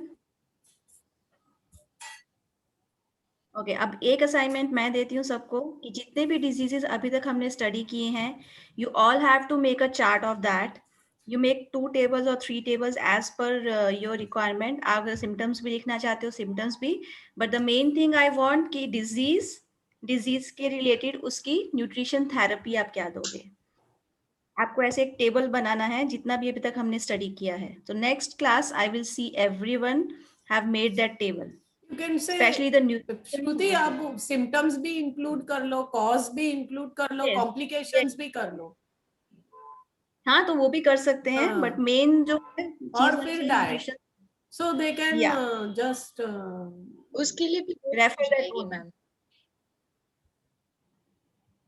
आप ये सिंपल डिजीज का लिखिए उसके सिम्टम्स लिखिए और न्यूट्रिशन थेरेपी लिखिए और नोट्स में जो आपको इम्पोर्टेंट लगता है याद करना आपके लिए वो लिखिए कि राइट आप अगर सिम्टम में है कि हाइपरटेंशन है तो you right sodium restriction.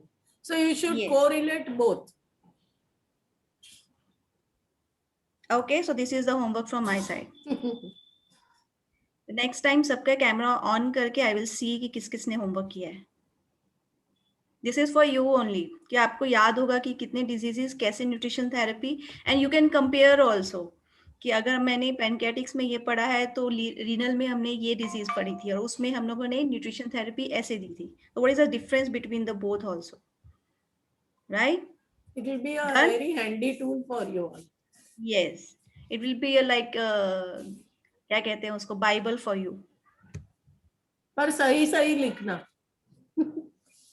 And no copy paste Yes. From each other okay so we wind up the session for today Okay, thank you all. Thank you. Thank you, ma'am. okay thank you all see you next week hopeful for our last session or maybe more sessions coming your way okay have a good day happy Valentine's Day to all of you all the young birds here take care bye Bye. Bye.